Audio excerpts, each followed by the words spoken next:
ผู้สนใจใฝ่ในธรรมทุกท่านป่ออุ้ยแม่อุ้ยนักศิลป์นักบุญเท่าแก่น้อยใจยิงตั้งหลายอยู่ที่ไหนตั้งใดเหนือตกออกใต้ที่เปิดวิทยุฟังอยู่เวลานี้มาปะกันแถมแล้วมาแล้วมาปะกันในรายการสารธรรมยามแรงมาปะกันที่ FM 104.0 เวลาดีบ่าย3 โมงเป็นต้นไปสถานีวิทยุเพื่อการศึกษาพระพุทธศาสนาและวัฒนธรรมตั้งอยู่ที่วัดฝ่ายหินตำบลสุเทพอำเภอเมืองเชียงใหม่แล้วก็ที่ FM 98.75 คลื่นธรรมะเพื่อชุมชนตั้งอยู่ที่วัดห้วยตองซักอำเภอจอมทองจังหวัดเชียงใหม่คลื่น 91.50 สถานีวิทยุชุมชนคนนาน้อยอำเภอนาน้อยจังหวัดน่านแล้วก็มีที่ FM 100.25 คณะสงฆ์อำเภอฝางลวดไปตังแม่แจ่ม 106.25 สถานีวิทยุมนต์เสียงธรรมอำเภอแม่แจ่มจังหวัดเชียงใหม่วันนี้มาปะกับอาตมาภาพในรายการสารธรรมยามแรงมาปะกันเป็นประจำตั้งแต่วันจันทร์จนถึงวันศุกร์เวลาบ่าย3เป็นต้นไปเว้นวันเสาร์กับวันอาทิตย์วันนี้วันจันทร์ที่18เดือนพฤษภาคมพุทธศักราช2563วันนี้เป็นวันเดือน8เหนือแฮม12ค่ำเดือน8เหนือแฮม12ค่ำพร่ำว่าเป็นวันจันทร์ได้มาปะมาพบญาติโยมท่านทั้งหลายแถมวันหนึ่งเข้ารายการแล้วเดี๋ยวขออนุญาตเนอะวิทยุบดังเหกะนี่เอาเจริญปอนมาสการเจ้าว่าจะได้ตอนนี้ท่านจะรายการที่ไหนเจ้าจัดอยู่กำลังอู้อยู่นออ๋อที่104กับเจ้า104นะกะอ๋อกันวันหมุนวันที่96ไป104ปุ่น104ตึงวันเนอะแล้วเปลี่ยนแปลงแล้วท่านอยู่ที่96จำไหมเจ้าอยู่ที่เนี่ยกะได้ยินที่ไหนก็ฟังที่หั่นเนาะอ๋อ196นี่บ่มีแล้วก็ว่าเนอะก็อยู่ที่ฟังที่ไหนก็ได้ที่ไหนก็ฟังที่หั่นเนอะขอโทษเจ้าสาธุเปิ้นบ่ได้ไหลมาตวยเนาะก็เป็นหยังบ่ได้ไหลมาตวยฟังเอาละศรัทธาญาติโยมท่านสาธุชนทั้งหลายถ้าวิทยุบ่ดังก็ก้อยโทรมาถ้าดังอยู่ก็อยู่หั่นอีเนาะญาติโยมทั้งหลายดังอยู่ก็อยู่เอามาแหมเอาโอ้กะเดียวเจริญปอนภาษาธรรมพระครูมาฟังธรรมพระครู104มีแล้วเนาะเจ้าเอานะได้กะโมทนาบาลนาฟังเจ้าสาธุละปิดโทรศัพท์ก่อนเนาะโยมบ่ต้องโทรบอกแล้วเนอะโยมเนอะมันต้องโทรบอกแล้วว่าฟังอยู่เนอะอย่างนี้เดียวก็เฮาก็บ่ได้อู้ธรรมะหยังกันนะถ้าดังถ้าฟังอยู่ก็ดีนะนี่เนาะแล้วเฮาก็ไปโทรกันในช่วงที่จะเปิดสายเอาแต่ถ้าได้ยินอยู่ก็อยู่เฉยๆได้ยินอยู่ก็คือได้ยินแต่ถ้าวิทยุดับก็โทรมาบอกว่าท่านอาจารย์ไม่ได้ยินเนอะวิทยุดับเนอะอันนั้นอาตมาก็จะได้หยุดเพราะมันบ่ฮู้ก็อู้ไปคนเดียวทิกๆวิทยุออกบ่ฮู้อย่างแต่ถ้าว่าวิทยุดังญาติโยมก็ฟังไปเลยๆเนาะตกลงกันอย่างนี้เนาะกรรมอันกะชั่วโมงกุมก็หับสายอย่างเดียวนี่แต่ก็เป็นอย่างนะถ้าใครอู้ก็เป็นอย่าง ก็อินดูเปิ้นเหมือนกันเสียเตือเปิ้นก็ใครโทร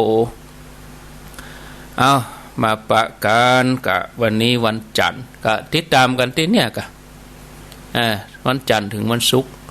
ดังที่ไหนก็ฟังที่หั่นได้ยินที่ไหนก็ฟังที่หั่นเนาะมันจะได้ความหลากหลายเหมือนเอาท่านทั้งหลายไปใจกาดไปกาดประจำห้องผ่องไปกาดหลวงผ่องไปกาดต้นลำไยไปกาดต้นพยอมกาดแม่โจเปิ้งใจที่ไหนก็ไปใจกาดหั่นเนาะเอาเป็นแม่ก้าแม่ขายเขาเป็นคนซื้อครัวก็ไปแล้วแต่นะอันนี้ก็ญาติโยมขอไหลไปไหลมาบางทีก็หันใจคนเฒ่าที่เปิ้นไหลวิทยุบ่จ้างเปิ้นบ่จ้างไหลบ่ฮู้จะไหลไปทางใดอันนี้ก็น่าหันใจเหมือนกันก็เป็นหยังเนาะวันนี้บ่ปะวันพุธก็ปะกันเอามาปะกันแล้วก็ทั้งโดยหล่อนี่ก็ประเด็นนี้ก็ลมวะญาติโยมเนาะโอ้ลมบึ้งเห็นเนี่ยเหมือนฝนเหมือนจะตกแต่ก็พอแล้วก็บ่มีเมฆมีหยังแต่ลมแห้งพอสมควรลมบึ้งญาติโยมท่านทั้งหลายโอ้แต่กี้นี่มืดมากำทำท่าเหมือนจะตกถ้าว่าลมมาแห้งนักเข้าไงตั้งได้หล่อนี่ไฟฟ้าจังตกนะตกบ่พอดับไปเลยศรัทธาญาติโยมท่านทั้งหลายเอามาอู้ถึงเรื่องธรรมะกันเนี่ยจะดีกว่าการที่เฮาได้เกิดมาห่วมจาดมาเป็นมนุษย์ได้มาพบพระพุทธศาสนาพระพุทธศาสนาเนี่ยมีจุดเด่นลักษณะเด่นอยู่หลายอย่างอาตมาภาพก็จะมานำเสนอญาติโยมในวันจันทร์กับวันการนี้ก็คงจะจบเนาะ2 วันนี่วันละ2 ชั่วโมงเอาเบอร์โทรมาหามะแค่ได้จะได้ปิดโทรศัพท์กันก็ห้าบก่อนอินดูเบิ่นเจริญปอนกาไว้เจ้าจากทางใดจากแม่ห้วยเงินเจ้าแม่ห้วยเงินเหนือก็ว่าแม่ห้วยเงินใต้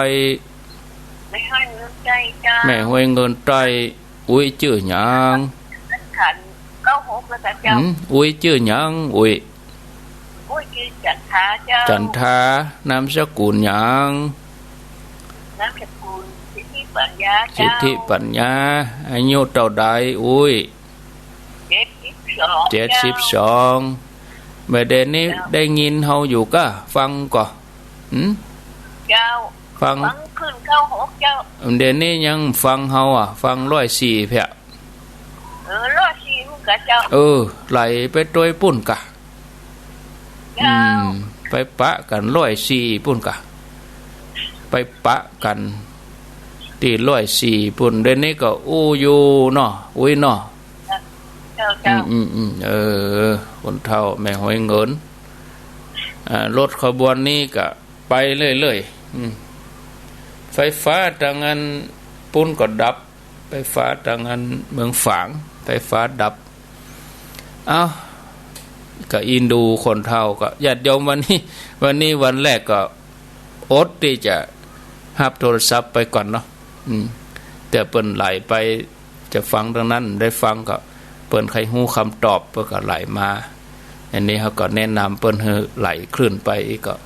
ก็วันนี้วันแรกก็อาจจะเนี่ยติดขัดๆนี่เหมือนกัน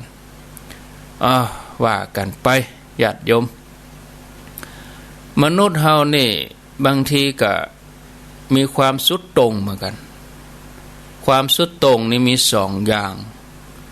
สุดตรงทางด้านความคิดอย่างหนึ่งแล้วก็สุดตรงในเรื่องของการปฏิบัติอย่างหนึ่งในทางปฏิบัตินี่มนุษย์เฮาก็จะหันไปหาความสุดตรงเนาะในสมัยหนึ่งที่คนทั้งหลายป้ากันเพลิดเพลินมัวเมาแสวงหาความสุขจากเนื้อหนังคือความสำคัญแก่การบำรุงบำเรอร่างกายแล้วก็ในยุคนั้นคนก็บหันความสำคัญทางด้านจิตใจพระพุทธศาสนาเปิ้นห้องแนวทางนี้ว่ากามสุขาริกานุโยกนะ เมื่อเปลี่ยนมายุคหนึ่งสมัยหนึ่งบางคนบางพวกก็มีความรู้สึกเบื่อหน่ายเนาะรังเกียจความสุขแบบร่างกายความสุขจากเนื้อหนังแล้วก็มีความเอียงไปต่างด้านจิตใจอย่างเต็มที่บางทีก็ไปถึงขั้นทรมานร่างกายยอมสละความสุขทางกายจนเสี่ยงหมดเลยอันนี้ปฏิบัติอย่างแท้เลยแก้ผ้าเป็นสีเปยปล่อยผมปล่อยหยังปล่อยหนวดเขาลุงลังเป็นสีเปยเป็นนักบวชเอาไปหันอย่างอินเดียก็ถึงเป็นอย่างอันแต่เนอะท่านผู้ฟังเนอะอ้าวหับสายนี้ก่อนนมัสการเจ้าท่านเจริญปนตุลุงออกตุลงไก่เป็นเลื่อนออกมาวันอย่างเจ้าที่ไหนเลื่อนไหนท่าน96เนี่ยเจ้าฟัง104เพกะไหลไป104ไหลมาออกกี่โมงเจ้าเดี๋ยวนี้ก็ออกแล้วเหรอออก3 โมง3 โมงก็ไหลไป104เพกะเจ้าไหลไป104ออกถึงวันกำลังอู้อยู่เดี๋ยวนี้นะสุมาเจ้าอยู่ไหนอยู่สักกะยอมเจ้าสักกะยอมไหนอ่ะ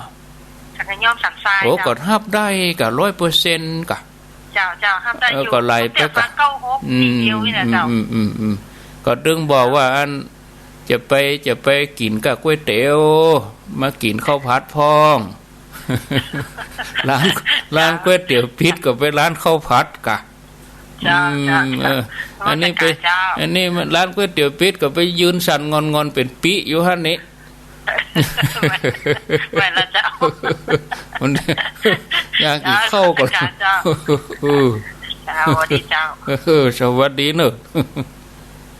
อินโดเพิ่นกันเนาะคนได้ฟังอยู่คนได้ฟัง104นี่ก็จะไปถือสาเนอะญาติโยมอาตมาก็เป็นจัดรายการแบบหลักย่าอย่างเงี้ยนะเอาก็ผสมผสานเอาวิชาการเกินก็บ่เข้าถึงศรัทธาถ้าเฮาจะเอาหลักย่าล้ำไปก็ครูบาอาจารย์ที่เพิ่นฟังอยู่ก็มีก็คือกลางๆว่าพบกันคนละครึ่งทางปะกันกลางๆตังแต่ยังที่จะอู้ให้ฟังวันเนี้ยเข่งล่ำตึงล่ำเอากลางๆมาถึงยุคที่คนเริ่มเบื่อหน่ายกับการเสพสุขทางร่างกายก็หันมาปฏิบัติเพื่อความสำเร็จตั้งใจเอาไปเอามาก็เข่งเกินก็เลยเสพติดตั้งใจอันนี้บางทีก็ถึงขั้นจะทรมานร่างกายพระองค์เคยทำกันญาติโยมนะเคยทำอยู่เหมือนกันก็คือพระพุทธเจ้าของเฮาเปิ้นก็บำเพ็ญทุกขกิริยาอันนี้ในทางพระพุทธศาสนาเปิ้นฮ้องว่าอัตตกิลมัฏฐานุโยคนะเฮาจะหันตัวอย่างแม้แต่ในสังคมปัจจุบันในยุคเดียวสมัยเดียวกันนี่เฮาก็หันความสุดโต่ง2อย่างเนาะแยกกันออกเป็นคนละขั้วเลยอันนี้ก็เป็นความเอียงในเรื่องของการปฏิบัติพระพุทธศาสนาเปิ้นถือว่าการเอียงสุดทางร่างกายหันแก่ร่างกายบำรุงบำเรอร่างกายอย่างเดียวอันนี้เป็นความบ่ถูกต้องแล้วก็การเสพติดตั้งใจเกินไปบ่หันความสำคัญของร่างกายเลยจนบ่ดูแลร่างกายบ่อาบน้ำถามว่าปฏิบัติถูกก็ถูกแต่ว่านักบวชบ่อาบน้ำญาติโยมเราเกิดพวกป่วยตัวลำกำดำเนี่ยเป็นหนวดเป็นเข้าอันนี้คือเอาใจอย่างเดียวถามว่าดีก็ดีแต่ว่าเมื่อพระพุทธเจ้าเปิ่นพิจารณาแล้วว่าอันนี้บ่ได้ยังศรัทธาให้เกิดขึ้นนะก็กลายเป็นการทรมานร่างกายพร้อมก็ไปนั่งบนแผ่นหินเนี่ยมีนะในสมัยพุทธกาลหมู่บรรดาลัทธิต่างๆทรมานร่างกายเอาแข่งห้อยต้นไม้เอาหัวลงมาอย่างข้างคาวนี่พ่องก็เอามาหินมามัดมัดตัวมัดขอโทษนะเอามามัด อวัยวะสืบพันธุ์มัดแข่งมัดอย่างห้อยตรงเทง มันมีอย่างอีกคือถามว่าปฏิบัติก็ทุ่งไปทุ่งปฏิบัติเข่งนั่นทุ่งแต่ว่ามาเอามาดูแลร่างกายอย่างเห็นเลยอันนี้ก็พระองค์ว่าสุดโต่งเกินไปพระพุทธเจ้าพระองค์ก็เสาะแสวงหาหนทางนะญาติโยมก็เลยมีบัญญัติข้อปฏิบัติที่ห้องว่ามัชฌิมาปฏิปทาแปลว่าทางสายกลางเป็นข้อปฏิบัติที่พอดีนะแถมด้านหนึ่งก็คือการเอียงในเรื่องความคิดคนทั่วไปจะมีความโน้มเอียงที่จะเป็นอย่างนี้ยกตัวอย่างง่ายๆก็คือเรื่องวัตถุกับจิตใจเนาะว่าอันอย่างมีจริงหมู่ที่เอียงสุดไปทางวัตถุก็บอกว่าวัตถุตัวอันมีจริงจับต้องได้หมู่ที่เอียงไปทางใจไปทางจิตก็ว่าจิตตัวอันมีจริงศรัทธาญาติโยมจนถึงตะวันตกเปิ่นบัญญัติขึ้นมาว่าเป็นพวกวัตถุนิยมกับจิตนิยมเนี่ยอันนี้มีในวิชาปรัชญาที่จริงก็พระพุทธศาสนาเขาเนี่ยนะถ้าวัตถุนิยมก็เน้นไปทางวัตถุก็สุดตรงไปในด้านใดด้านหนึ่งเปิ่นก็ห้องวัตถุนิยมจิตนิยมติดแต่กับในทางพุทธศาสนานั่นแหละแต่ในพุทธศาสนานี่เขาจะหันว่าบ่ได้บัญญัติอย่างอันนะเนาะคือมันใจเป็นจิตนิยมบ่ใจเป็นวัตถุนิยมนะไปที่สุดทางใดทางเดียวแต่พุทธศาสนาเปิ้นพอยกสูงไปกว่านั้นเปิ้นพอเป็นรูปเป็นนามไปเหี้ยอันนี้แต่เวลาเฮาพิจารณาเฮาญาติโยมซึ่งท่านทั้งหลายท่านก็คงจะเคยได้อ่านตำรับตำราคงจะเคยได้ผ่านการปฏิบัติมานะเปิ้นห้องรวมกันเป็นกรรมเดียวว่าเป็นนามเป็นรูปนี่เปิ้นหันความสำคัญของจิตโดยของวัตถุโดยถึงสองอย่างนี้มีความอิงอาศัยกันเป็นลักษณะอันหนึ่งอันเดียวกันขาดบ่ได้นะแถมตัวอย่างหนึ่งหมู่หนึ่งที่หันว่าสิ่งตั้งหลายเตี่ยงแท้อีเนาะมีอัตตาคงที่อยู่ตลอดเวลาก็กลายเป็นทิฏฐิกลายเป็นความหันที่ทางพระพุทธศาสนาฮ้องว่าสัตสตทิฏฐิความหันตรงความหันเที่ยงเป็นอัตตามีความหันเอียงไปในตรงกันข้ามหรอเนาะบอกอย่างอันว่าบ่ใจเนอะทุกอย่างมันหมดเลยนะมันเสี่ยงหมดคนเฮาเกิดมาเพียงแต่ว่าธาตุมาประชุมกันนะตายแล้วก็หมดไปเลยนะมีอย่างเหลือแล้วนะความหันสองอย่างแรกคือสัตสตทิฏฐิแหมอันหนึ่งเปิ่นห้องว่าอุเฉททิฏฐิเนี่ยหมู่ที่เปิ่นได้เข้าใจว่ากูสิ่งทั้งหมดเนี่ยนะมีเป็นอย่างอันเที่ยงแท้แน่นอนเที่ยงแท้แบบเปลี่ยนแปลงอันนี้เป็นสัตสตทิฏฐิและแหมหมู่หนึ่งที่หันว่าหมดลึ่งเลยมีอย่างคนเฮาเกิดมาตายก็หมดลึ่งเลยอ่ะหมดลึ่งเลยหมดเชียงเลยอันนี้เป็นห้องอุเฉททิฏฐิว่ะญาติโยมนะ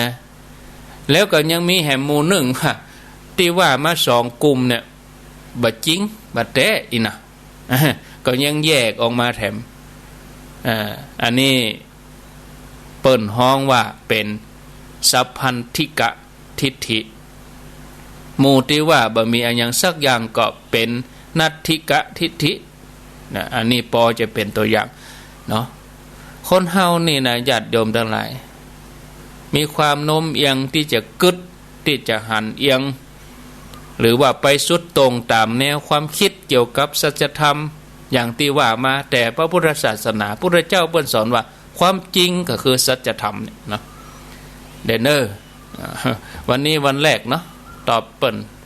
ตอบคำถามเปิ่นเห็นหน่อยเปิ่นโทรมาอย่างฝั่งวางไปเหีย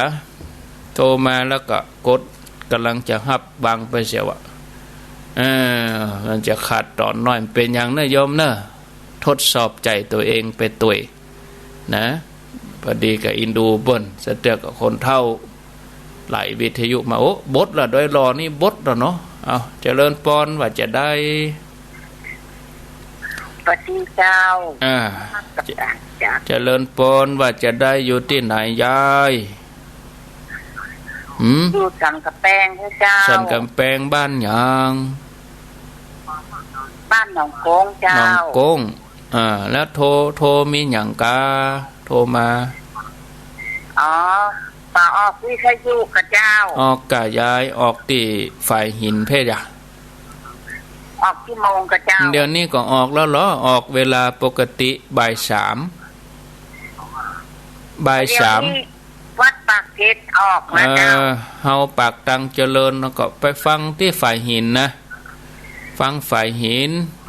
104.5ไหลไปฝ่ายหินนี่เนอะเจ้าเจ้านมัสการนะเจ้าตูอินดูเปิ้นเนาะจำเป็นยังก็เฮาจะฟังที่ไหนก็ได้ญาติโยมทั่วประเทศเมืองไทยเฮาก็แล้วแต่ญาติโยมเขาฟังที่ใดก็ได้นะมีปัญหาเนาะเอามาอู้ต่อ คนเฮานี่มีความโน้มเอียงที่จะกึดจะเอียงหรือว่าสุดตรงไปตามกำกึดไปตามแนวคิดเกี่ยวกับสัจธรรมพุทธศาสนาสอนว่าความจริงคือสัจธรรมนี้บ่ใจเป็นไปตามความโน้มเอียงความพอใจของมนุษย์ที่พออันยังไปสุดตั้งนู่นตั้งนี่ความจริงที่พุทธศาสนาเปิ้นว่านะเนี่ยเปิ้นว่าเป็นกลางจะว่าฮู้ถูกก็คือต้องสอนต้องอู้เฮือปอดีกับความจริงนะเพราะฉะนั้นการสอนความจริงแต่พอดีฮู้ตรงตามความจริงนั้นหรือสอนเฮือพอดีกับความจริงก็กลายเป็นคำสอนที่เป็นกลาง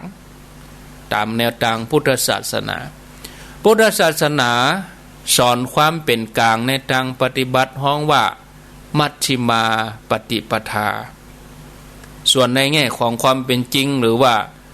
กำกึดเกี่ยวกับสัจธรรมก็เป็นกลางเหมือนกันพระพุทธเจ้าพระองค์แสดงธรรมก็แสดงธรรมเป็นกลางมัชเชนะธรรมเทศนานะพระพุทธเจ้าพระองค์นั้นก่อนที่เปิ้นจะตรัสรู้เนี่ยพระองค์ได้ไปศึกษาในสำนักต่างๆนักเนญาติโยมสำนักเหล่านั้นก็เป็นสำนักในทางความคิดที่หันเกี่ยวกับสัจธรรมแล้วก็พระองค์เองก็ลองปฏิบัติเพื่อจะเข้าถึงจุดหมายพระเจ้าของเฮาเปิ้นใจเวลาทดลองเหมือนกันเนอะ6 ปีกันนะไม่ใช่มาให้มาดีนะ6 ปีเมื่อพระองค์ทดลอง6 ปีพระองค์ก็ได้หันว่าที่เฮาปฏิบัติอยู่เนี่ยจะเอียงรู้นี่เอียงไปทางสุดตรงรู้นี่ในที่สุดพระองค์ก็ปบทางสายกลางที่ห้องว่ามัชฌิมาปฏิปทานะแล้วพระองค์ก็แสดงหลักธรรมที่เป็นกลางคือมัชเชนธรรมเทศนามัชฌิมาปฏิปทาได้แก่มรรคมีองค์8เป็นข้อปฏิบัติกลางๆบ่ตึงล่ำไปบ่หย่อนเกินไปพอดีแล้วก็นำไปสู่จุดหมายแห่งชีวิตจุดหมายแห่งชีวิตที่ดีงามนะมัชเชนธรรมเทศนาได้แก่หลักที่ว่าอิทัปปัจจยตาหรือว่าปฏิจจสมุปบาทเป็นหลักธรรมที่แสดงความจริงเป็นกลางตามเหตุตามปัจจัยเป็นไปตามความปรารถนาของมนุษย์ทั้งหลายก็คือวิถีชีวิตที่มีอยู่ในตัวเฮาหมดแหละ แต่เฮาซ้อหาบ่ปะพอดีกับความเป็นจริงที่ว่าสิ่งทั้งหลายนั้นอิงอาศัยกันและกันเป็นไปตามเหตุตามปัจจัยเหตุปัจจัยทำให้ผลเกิดขึ้นผลเป็นอย่างใดก็เป็นไปตามเหตุตามปัจจัยนั้นสิ่งทั้งหลายมีความสัมพันธ์กันและกันนะญาติโยมเนี่ยคือหลักของเปิ้นคือหลักของพุทธศาสนามีหลักอย่างนี้เขาต้องเสาะหลักให้ก่อนหลักยึดใจเขามีหลักแล้วคือหลักสายกลางเป็นอันว่าพระพุทธศาสนานี่เป็นทางสายกลางในทางปฏิบัติแล้วก็ในทางความคิดมีมัชฌิมาปฏิปทามัชเชนธรรมเทศนาแถมอย่างหนึ่งสายกลางนั่นก็มีความหมายว่าพอดีนั่นเนาะญาติโยมนะตรงกับที่เฮานิยมใจกันปัจจุบันถ้าภาษาครูบาอาจารย์ภาษานักวิชาการเปิ้นห้องว่าสมดุลนี่หรอสมดุลก็คือพอดีเนี่ยพอดีก็คือสายกลางดุลยภาพถ้าจะอันเฮอเป็นภาษางดงามเห็นน้อยนะดุลยภาพเห็นหรอไอ้อย่างคนเท่าไอ้อย่างเป็นดุลยภาพตุลุงดุลกันอัตมาภาพดุลยภาพอันนั้นเป็นภาษาวิชาการก็คือความสมดุลนะในทางพุทธศาสนานั่นก็มีข้อปฏิบัติต่างๆจะมีลักษณะอย่างนี้เนอะญาติโยมก็คือมีความพอดีมีความสมดุลมีลักษณะเป็นกลางระบบที่ถึงตะกี้น่ะก็เป็นข้อปฏิบัติในทางพระพุทธศาสนาทั้งหมดเลยห้องว่ามัชฌิมาปฏิปทาแปลว่าข้อปฏิบัติพอดีเป็นลักษณะที่มีดุลยภาพมีความสมดุลมีความพอดีในระบบทั้งหมดเลยนะในที่นี้การปฏิบัติแม้แต่เป็นรายละเอียดปลีกย่อยลงมาก็มีความสมดุลมีดุลยภาพมีความพอดีอยู่เหมือนกันอย่างในการที่จะเข้าถึงจุดหมายของพุทธศาสนาเขาจะต้องปฏิบัติก็มีหลักธรรมต่างๆหลักธรรมปลีกย่อยหลายอย่างหลักธรรมหรือว่าข้อปฏิบัติต่างๆหมดเนี้ยญาติโยมนะจะต้องผสมผสานกลมกลืนพนมกันนะถึงจะสำเร็จต้องอิงอาศัยกันต้องก้ำกันนะไม่ได้อยู่โดดหลักธรรมพุทธเจ้านะอิงอาศัยกันเอื้อกันนี่ข้อปฏิบัติเล็กๆน้อยๆหมู่นี้ถ้าผสมดุลกันถ้าพอดีกันถ้าเกิดความขัดแย้งเกิดบกพร่องเกิดเกินก็ดีวิทย์ไปก็ดี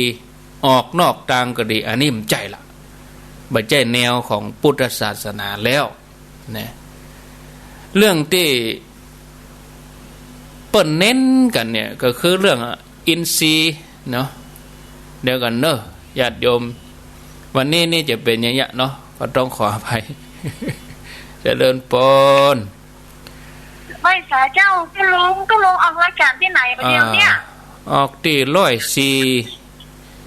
1เวลากี่โมงออกอยู่เดี๋ยวเนี่ย3 โมงถึง5 โมงแรง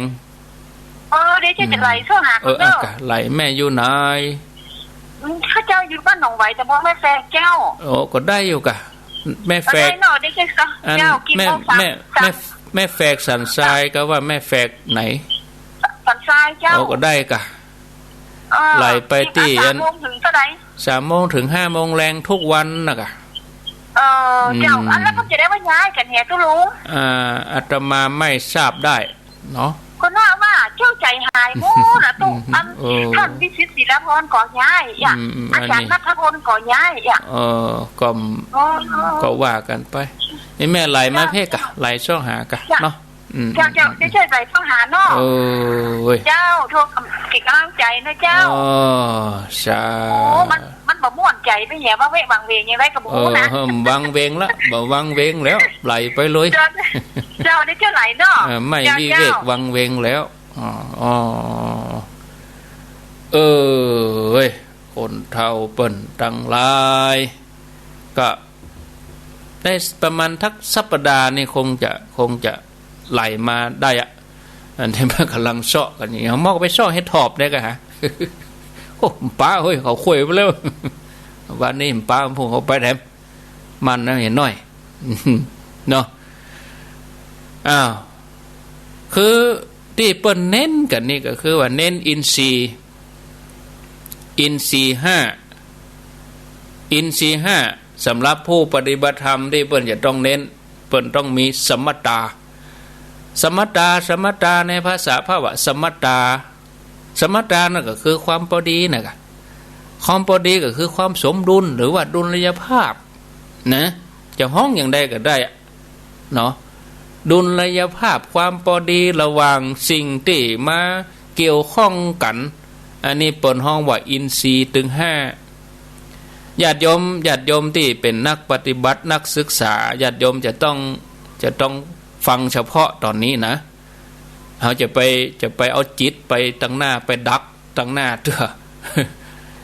ที่ว่าอินทรีย์5นี่บางท่านว่าไปใจใหญ่ท่านพระครูอินทรีย์6กะนี่นะบางคนอาจจะปะโทอาตมากำลังเคลื่อน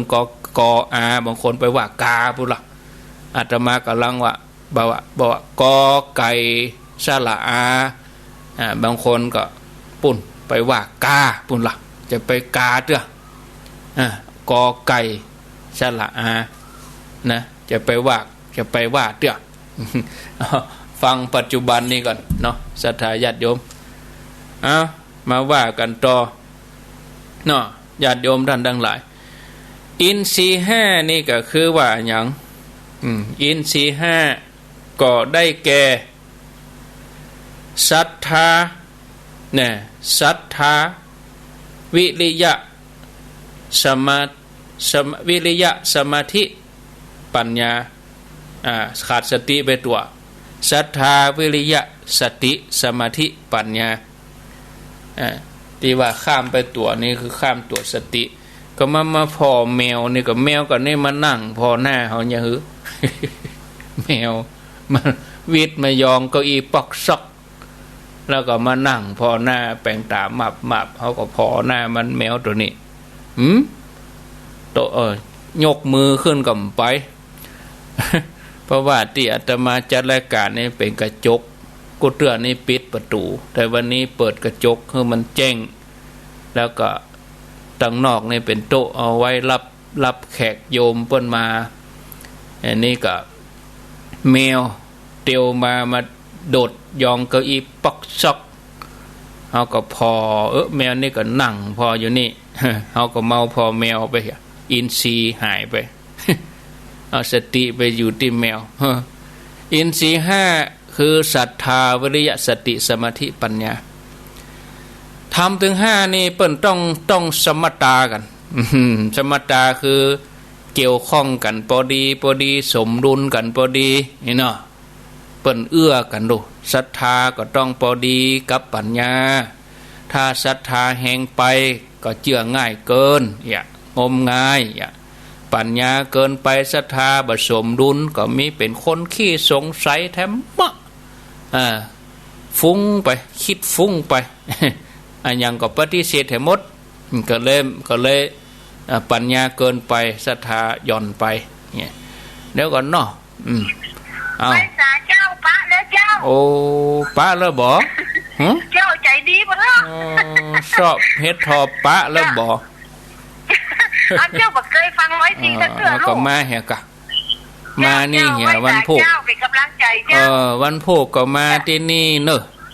เจ้าจันทร์ถึงวันอย่างเจ้าจันทร์ถึงศุกร์ไปเลยโอ้สบายมากเจ้าได้กินอิ่มกินเต็มไปเลยแล้วก็แม่เจ้าก็ตี3นะจะตี3เจ้าลุกไปกาดเจ้าตี3ถึง6โมงนะ7โมงนะ5โมงก็มีเจ้าวันไหนบ่ไปกาดจะฟังแล้วเจ้าก็มาเนี่ยก็เจ้าไม่ตาเจ้าปะละบ่เนาะเจ้าอันนี้จะมอกเปิ้นเนี่ยแหละตกรถเลยครับตกรถแล้วค่ะไปได้ตั๋วเบอร์สุดท้ายไปได้ตั๋วใบสุดท้ายความดีใจเนาะ ก็ไหลมาเด้อญาติโยมไหลเสาะหาเอาหน้าปัดวิทยุเนี่ยมันมีตั้งแต่เท่าไหร่ตั้งแต่เลขหยัง87.50ไปถึงปุ่น106เนาะ106.50 107ปุ่นไปถึง108ปุ่นหน้าปัดอันวิทยุนี่ไหลเอากะ3:40เดี๋ยวบรรยายนี้จบแล้วเปิดเต็มที่เดี๋ยวเปิดเต็มที่ไปถึง4 โมงเอาตุลุงขั้นหน่อยขั้นรายการขั้นเนี่ยกั๊มดูสภาพเดี๋ยวอันเอาหูเนาะคอเฮ็ดกั๊มเขาถ้าไหลขึ้น104.5106นะถ้ามันมีอย่างแทรกแม่เขาก็เลื่อนขยับเก็บมันน้อยเนอะเมื่อเจ้านี่มันจะมีถ้า4 โมงฝ่ายมันจะมีแล้วคนอื่นแสกแต่เมื่อวานนี่หนูพอแสกก็ได้มันเปิดกันข้าวขยับน้อยแม่สุมาเนอะทำหูอันแม่เขาขยับเข็มมันน้อยถ้ามันหายไปก็ดีหรือว่ามันขึ้นอื่นแสกก็ดีนะขยับเข็มแล้วตั้งมาหันเดี๋ยวมันอะไรไปไหนตั้งนี่ไปจึงไว้ฮั่น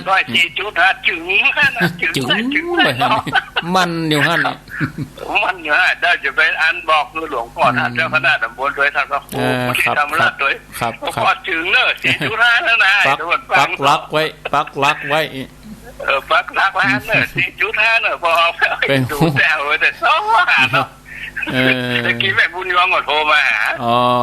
ครับใส่มันไหลไปทางไหนมันอย่างงี้ถึงว่าเนอะขอบคุณนะอาจารย์ใช่ตัวไม่เป็นไรก็ว่ากันไปวันนี้วันแรกต่อไปมาว่าต่ออันนี้เปิดห้องว่าอินทรีย์5ศรัทธาวิริยะสติสมาธิปัญญาศรัทธาแห่งไปก็เชื่อง่ายก็เป็นงมงายหะเหมาะปัญญานักไป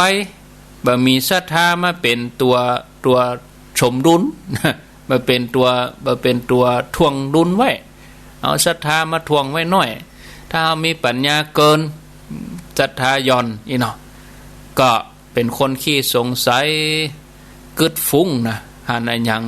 ก็ปฏิเสธเถอะก่อนละย่ำตันได้ลงมือเถอะย่ำตันได้ปฏิบัติเถอะ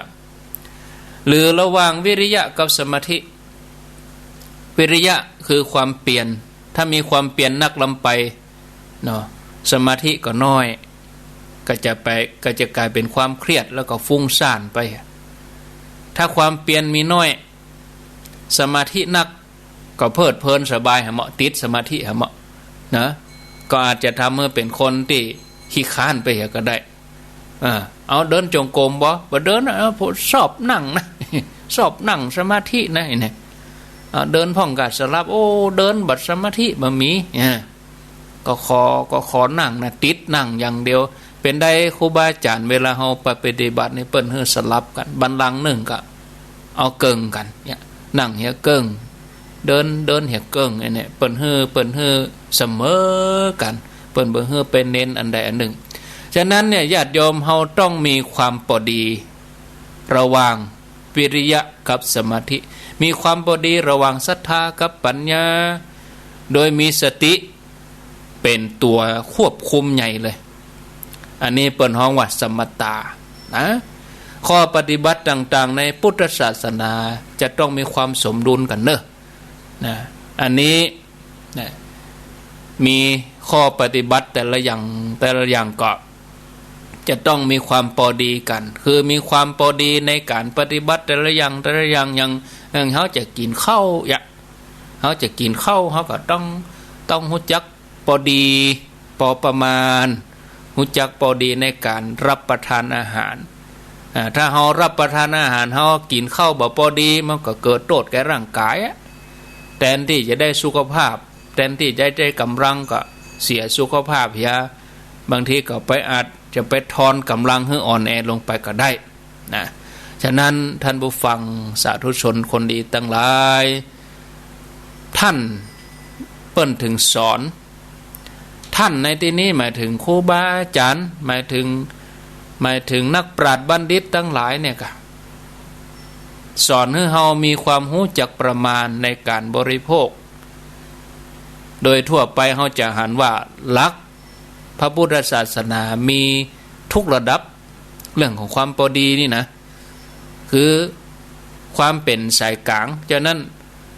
ความเป็นสายกลางก็คือความพอดีที่จะไปถึงจุดหมายเนาะแล้วก็ตรงกับความจริงตัวนะพุทธศาสนานี่พอดีที่จะไปถึงจุดหมายแล้วก็ตรงกับความเป็นจริงบ่ไปสุดโต่งไปด้านใดด้านหนึ่งบ่เอียงสุดไปด้านใดด้านหนึ่งนะอันนี้คือลักษณะโดยทั่วไปของพระพุทธศาสนาในลักษณะที่หนึ่งนะลักษณะที่สองหรอนะว่าต่อไปเลยญาติโยมทั้งหลายมีถึง7-8ลักษณะวันนี้ยังบ่ได้ก็ได้สัก3มันผูกแหม4ก็พอดี7อีเนาะมันผูกนะเอาก็มาว่ากันว่านึงปะกันตลอดเนี่ยญาติโยมท่านทั้งหลายอยู่ด้วยกันไปมีปัญหาหยังเอาต่อไปลักษณะที่2จบลักษณะที่2แล้วก็มาเปิดสายว่าฟังกันอยู่กะไหลมาจับกะก็ว่าอย่างใดอีเนาะพระพุทธศาสนามีหลักสำคัญอย่างหนึ่งก็คือเปิ้นเป็นความสากลนะมีหลักสากลเป็นสากลตึงกำกึดแล้วก็การปฏิบัติเนาะก็เหมือนอย่างสายกลางที่ว่ามาแต่แกสายกลางตึงความคิดสายกลางตึงการปฏิบัติถ้าจะในแง่ความคิดในที่นี้ก็หมายถึงสัจธรรมก็คือคำสอนที่เกี่ยวกับสัจธรรมพุทธศาสนานั่นเนี่ยคำสอนเป็นกลางนะบ่ได้ขึ้นต่อบุคคลบ่ได้ขึ้นต่อกลุ่มเหล่าใดพวกใดพรรคใดเนาะแม้แต่ตัวพุทธศาสนาเองเปิ้นก็สอนว่าการฆ่าสัตว์เป็นบาปการทำมาปาณาติบาตเริ่มต้นตั้งแต่ฆ่าตัวเก่าเป็นต้นเนี่ยฆ่าสัตว์ฆ่าคนอันนี้เป็นคำสอนที่กลางๆเนาะบ่ว่าฆ่าคนไหนก็ตามเป็นบาปทั้งนั้นบ่ได้จำกัดว่านับถือศาสนาได้บ่แบ่งกลุ่มแบ่งพรรคแบ่งประเภทถ้านับถือศาสนาอื่นก็เป็นพวกมารอิ่มใจแล้วไปฆ่าแล้วบาปอีบ่ใจความเชื่ออย่างนี้แต่ถ้าว่าปฏิบัติก็คือบ่ว่าไผถ้าปาณาติบาตก็คือเป็นบาปหมดอีนะอันนี้คือเป็นคำสอนที่เป็นสากลเป็นกลางๆอันนี้เป็นลักษณะชัดเจนก็คือการสอนความจริงเป็นกลางๆสอนอย่างเป็นกลางคือสัจธรรมความจริงเป็นอย่างใดก็ต้องเป็นความจริงอย่างอั้นบ่สามารถจะแบ่งเป็นประเภทไปได้เป็นหมู่เราได้นะในทางปฏิบัติก็เหมือนกันเด้อพ่อแม่ศรัทธาญาติโยมยังสอนให้คนเฮามีกรุณามีความกรุณา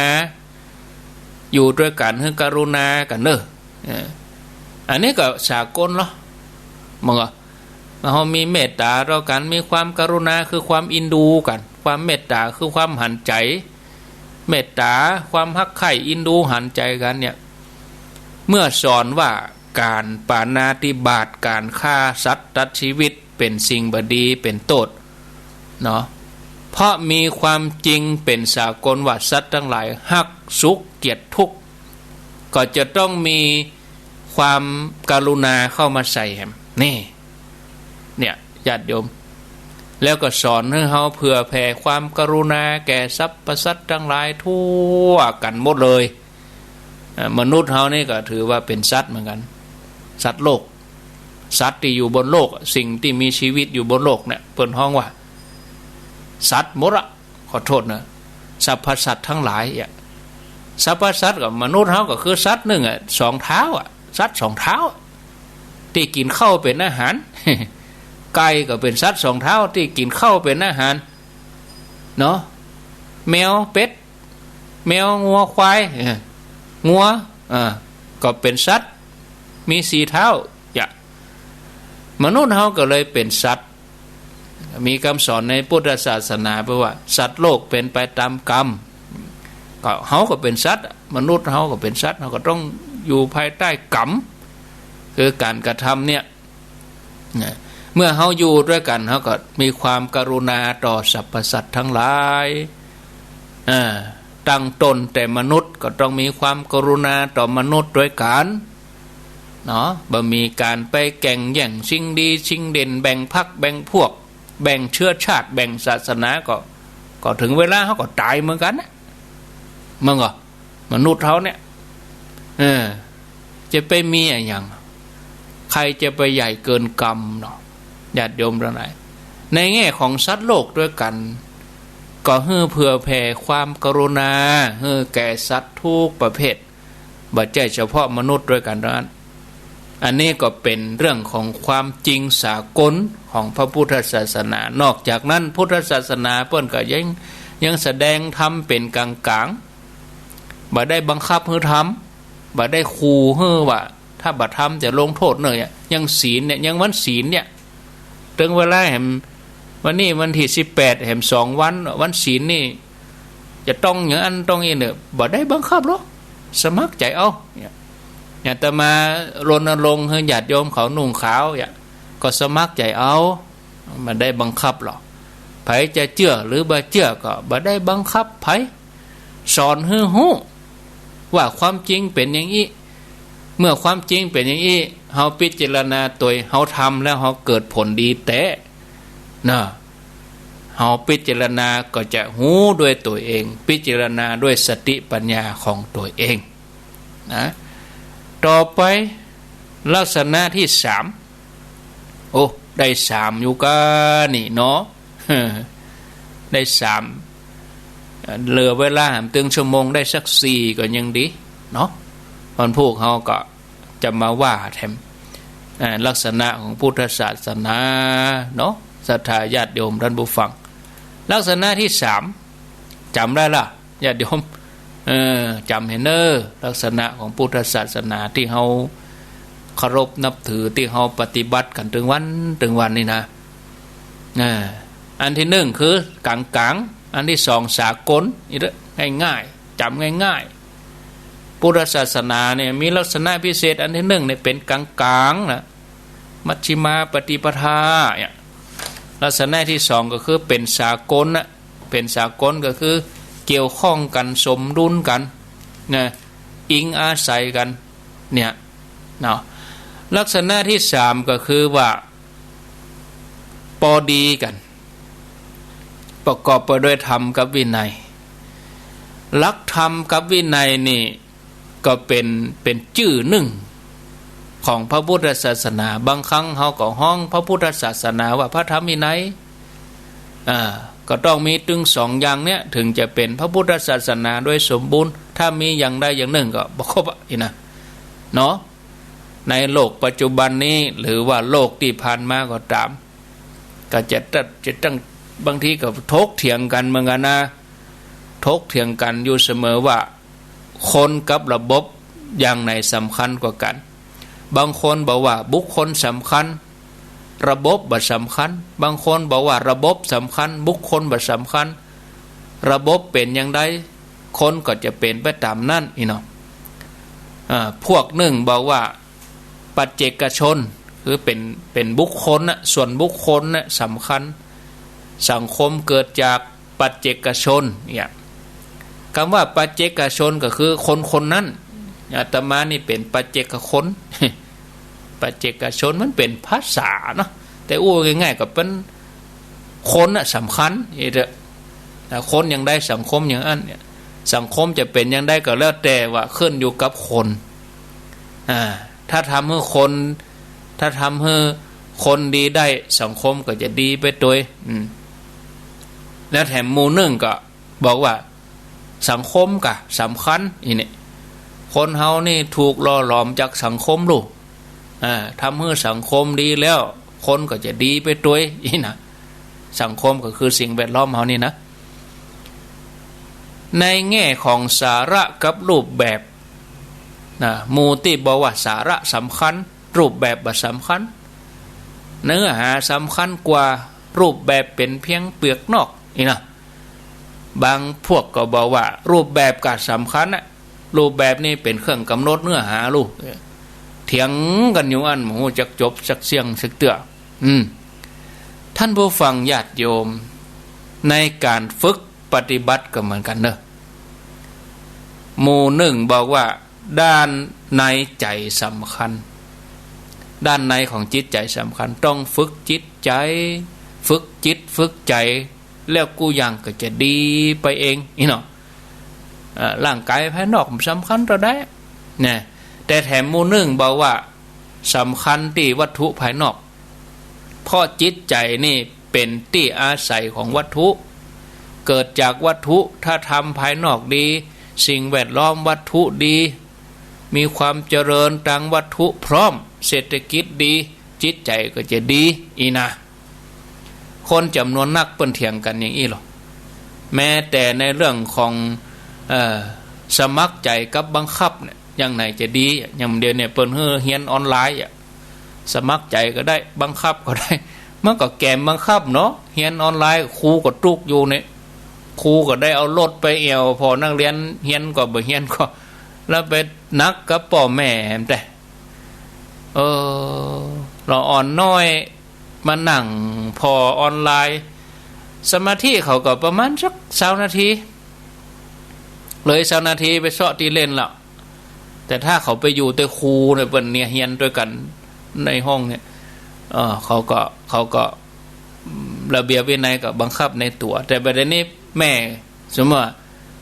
แม่เคยออกไปทำงานก็จะต้องมานั่งพอลูกเฮียนก็มาอ่านในสมาธิเขาก็มีหมะนอนก็พ่อแม่ก็ต้องดูแลตัวเองลูกเต้าก็ดูแลต้องใจใส่เต็มที่อาตมาว่าญาติโยมจะไปกังวลกับการเฮียนเนาะถ้าเฮาเป็นพ่อเป็นแม่แต่ว่าคนฟังรายการนี้คงจะปนช่วงนี้มาหมดเฮาโจกดีนะโยมนะโยมเขาโจกดีนะป้าอุ้ยแม่อุ้ยโจกดีที่เฮาบ่ต้องมาตุกกับยุคอย่างประเด็นเนี่ยอีแม่เขาเฮียนหนังสือมาโอ้ม่วนเนาะ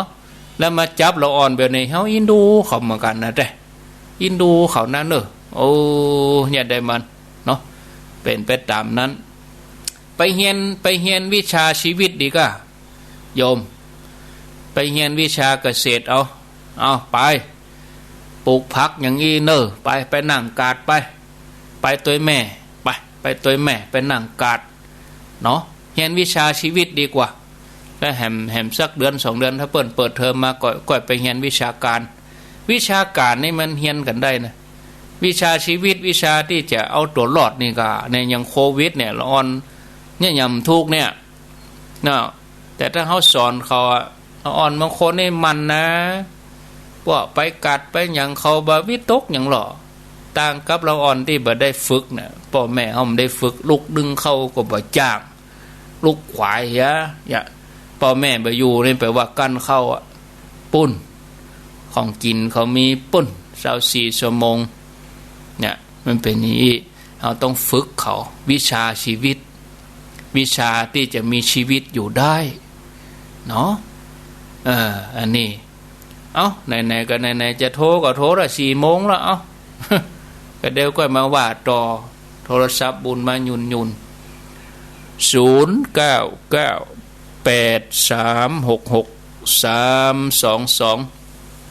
ญาติโยมสายใต้ก็ยังฟังได้อยู่เนอะอาจจะมีเพราะแต่เจ้านี่แจ้งเปิ้นว่าจะปิด2 ติดพอดีช่างเปิ้นเห่งฮื้อก็เลยเอามาเปิดได้ในวันนี้มาแรงนี่อีนะแล้ววันพรุ่งเขาก็จะได้ยินกันอยู่สำหรับ 98.75 อันนี้เฉพาะสายใต้เนอะในเวียงบ่ได้นะ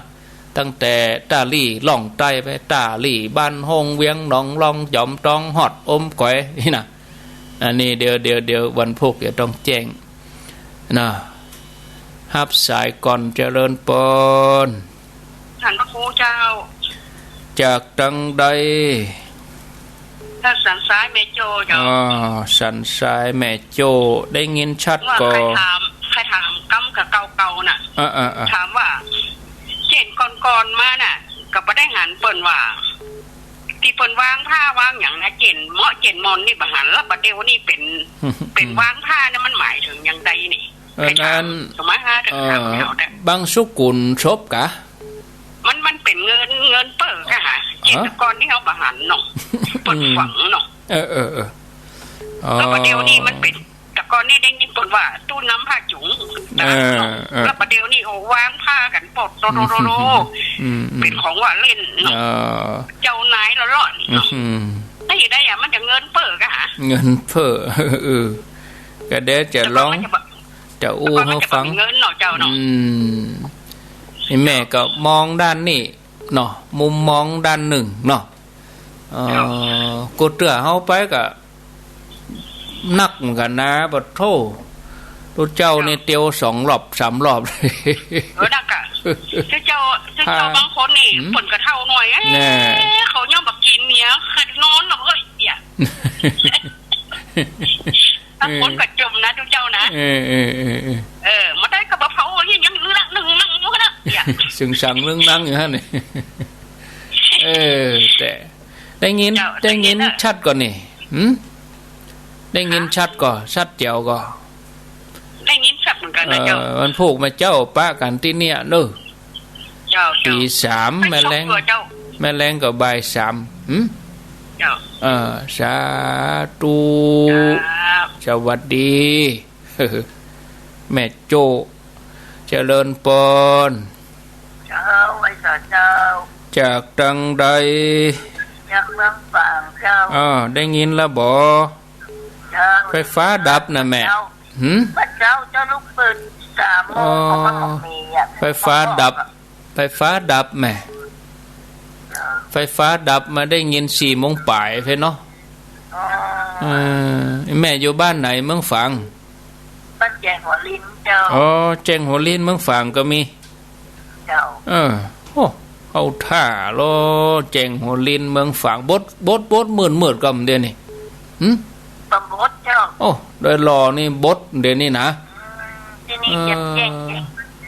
แก่เลยโดยรอนี่บดมืดแล้วก็อันลมเห็นเนอะปะโตตะคืนน่ะลมเจ้าตะคืนลมบังเลยบอกก็น่ากะมันเป็นลมเป็นอย่างเปิ้ก็เลยปิดเถอะก่อนเนาะได้ฟังแล้วม่วนใจแล้วบ่สุขใจแล้วเนาะ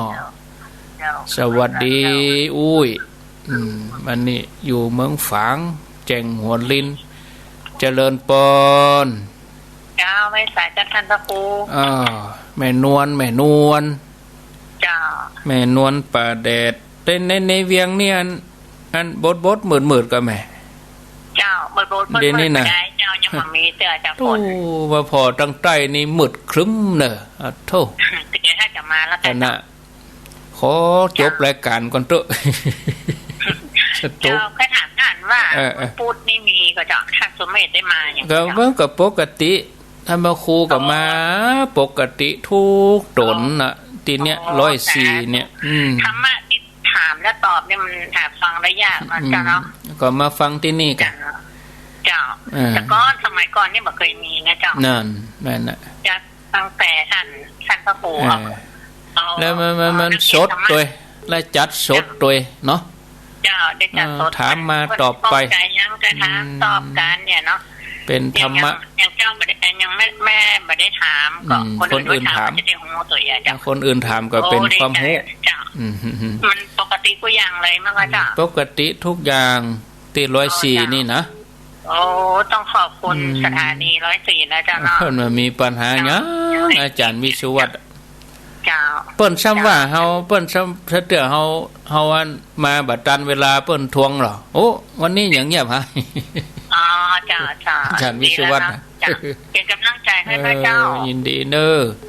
อาจารย์วิศวัตรนี่เปิ้นตรงเวลากับปะโธตรงเวลานี่เปิ้นตรงดีตามพังของเปิ้นมันประจานตาพระครูเจ้ายอมพิษสมัยเจ้าได้ยินเสียงแม่นวลก็เลยโทรมาแม่นวลเนี่ยแม่นวลประแดดนี่สบายมากแม่เจ้ารับรองได้เลยเนี่ยจริงๆเนี่ยชอบรายการที่ มาแห้งมันสดๆมันไม่นอนว่าถึงเที่ยงโทรมาอู้กันได้เลยเนาะเจ้าสดๆเลยแล้วก็ยังวันพุธเนี่ยพลาดมาได้ข้าเจ้าไม่ชอบที่สุดเลยจ้ะเป็นรากหญ้าเป็นรากหญ้านี่ใช่จะเต็มร้อยธรรมะฉบับรากหญ้าอันนี้ติดตามกันไปโมทนาเนอ0998366322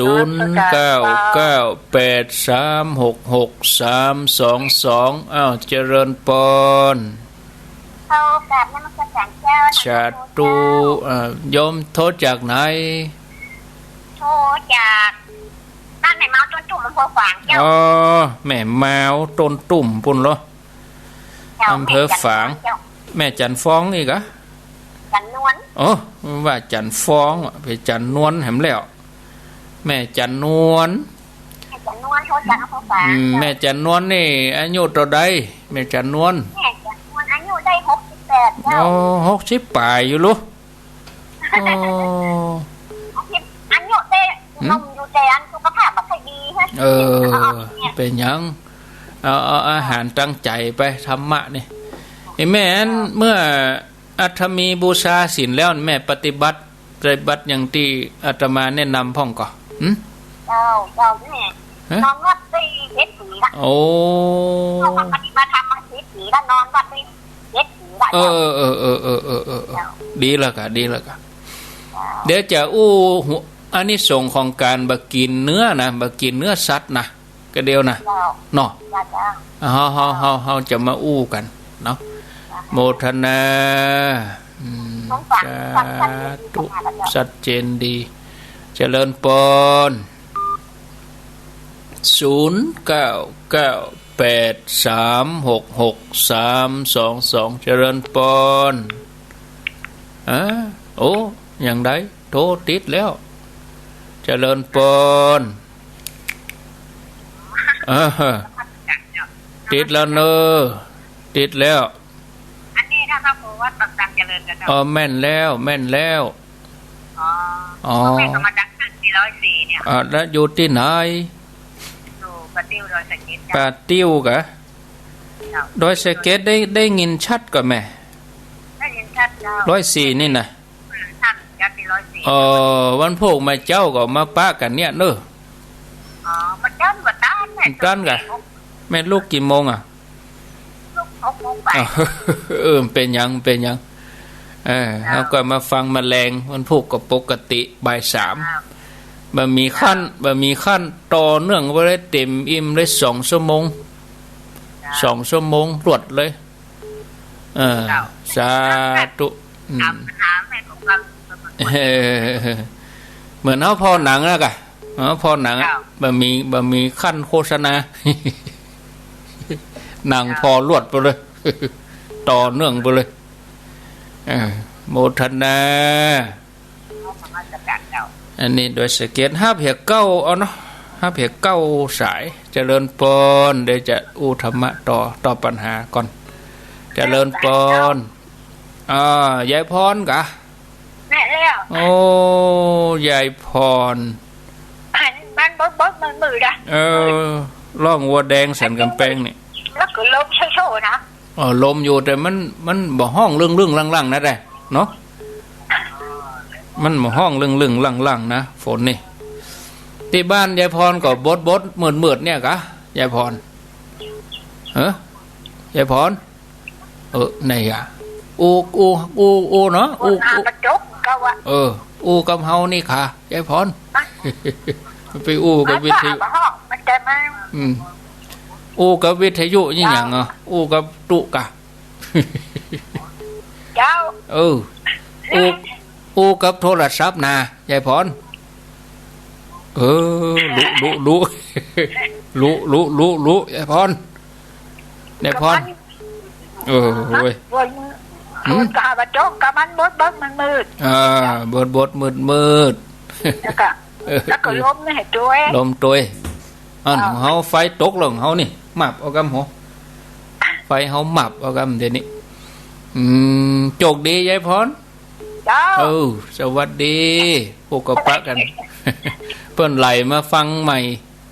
ยายพรเปิ้นฟังสถานี104ใหม่ก็เลยพวกก็เลยงงกันเนาะมันเป็นยัง0998366322สายที่7สายที่8เอา9สายปะละก็เดี๋ยวจะบรรยายธรรมต่อปัญหาเฮียก่อนแล้วก็บรรยายธรรมต่อท่านโทรบัดดันก็เอาไว้ก่อนจบรายการประมาณ4:45ก็โทรมาแถมช่วงนั้นเนอะญาติโยมเจริญปนภาษาถามพระครูโรงแม่บุญพินเจ้าโรงพยาบาลลานาแม่บุญพินถามพระครูว่าเขาประจานถามเข้าแล้วก็ประจานเข้ามาได้บอกที่อย่างถ้ามีประจานเท่ากันเขามาที่ศาลคนเดียวเขาก็ได้ถามพระครูได้บอกชื่อแต่อันนึกหน้าได้ก่อนอันก็ได้จากพ่อแม่โอ้เขาไปเป็นอย่างแต่ว่าเขาเลือกยกที่สมัยคุณบอกว่าอันเฮ็ดท็อปที่กาจีดีต่อแต่ว่าโยมแม่ไปรู้ไปกาจีดีนะ250ลงอยู่เขาเนี่ยคนเดียวอันแก่เขาองกว่างเลยแข่งใจเขาส้มตาลขังเข้าฟองอันเหรอสบายใจเขายกปอบตาลเหมือนเข้าบนแบบไปค่ะแต่อันแล้วเขาลงมาจากอันสาราแล้วก็มีคนไปตานอยู่รถหรอกันที่เป็นใหญ่ได้ถ้าทำแบบนี้ว่าดีตามเจตนาดีกะโอ้แนะนำกันไปอย่างดีกะอีกาไปที่3ไปทอบละ280ก็มีหลายเจ้าอยู่นะทำไปแล้วเจ้าเดียวมันสบายใจเนาะสบายใจเนอะสาธุแนะนำกันไปแนะนำกันอย่างนี้ก็ดีกาท่านที่9สายที่9เจริญปนไปสาเจ้าท่านโทษจากไหนจากนันทรามเนอะนันทรามเจ้านันทรามหายานี่นะเจ้าเมื่อเริ่มได้ยินโทรเนาะเจ้าฟังตลอดเด้อแม่เจ้าลูกมาตันก่อนแม่เจ้านี่มันล่ำตอนกันส่วนใหญ่มาแรงเนาะเจ้ามันพูดก็มาแถมเจ้าอันเป็นกำลังใจให้ท่านเด้อขอบคุณเด้อสาธุเอาละขอโทษเนอะสายติดต่อนี่นะสายติดต่อนี่ขอโทษเปิ้นที่ต้องได้พักสายอินดูเปิ้นเหมือนกันเนาะขอโทษกรรมนะเพราะว่าตามเวลา9ท่านโทรมาแล้วก่อนหน้านั้นก็มีช่วงก็มีประปรายที่เปิ้นโทรมาถามว่าจัดก็ยังได้ก็บอกให้เปิ้นไปละเดี๋ยวนี้คงไหลมาแล้วนะก็ตั้งเลยห่างดงปะเนี่ยได้ยินกับอินดูเหมือนกันคนเฒ่าคนแก่หลายคนตั้งห่างดงแม่วางเนี่ยสันปะตองเนี่ยดักปิ้งเนี่ยเดี๋ยวนี้แต่ก็ญาติโยมดังในเมืองนี่สบายฟัง104ญาติโยมสารปีสันทรายด้วยสเก็ตแม่แต่งแม่ริมอันนี้104ได้อยู่ก็ยังเผื่อแผ่อันนี้ส่งข้ามโดยนางแก้วไปพดบังเหนือพดไปตรงซ่านแจ่ซ่อนลำปังพดไปถึงยังบ้านใหม่เจริญเวียงกะหลงเวียงปะเป้าปุญโยสำหรับ104นี่แต่ว่าสายใต้นี่รับมาได้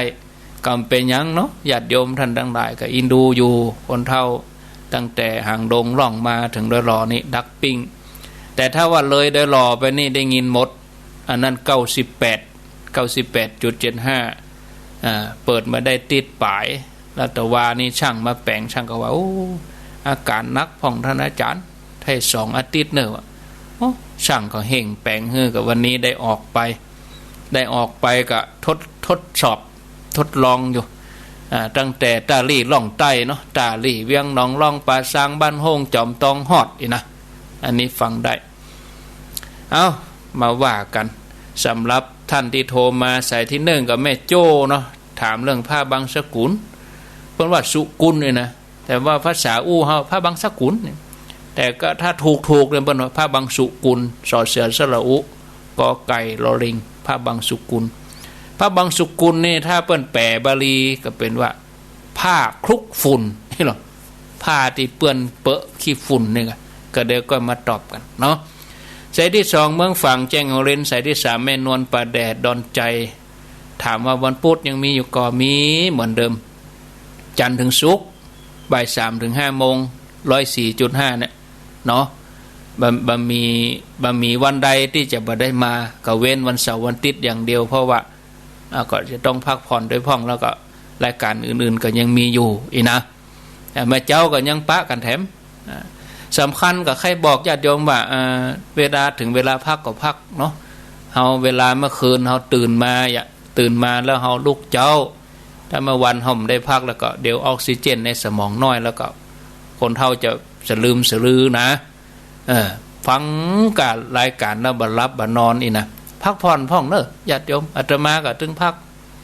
หลายท่านว่าแล้วท่านพระครูเวลาไหนมาพักมีช่องให้พักอยู่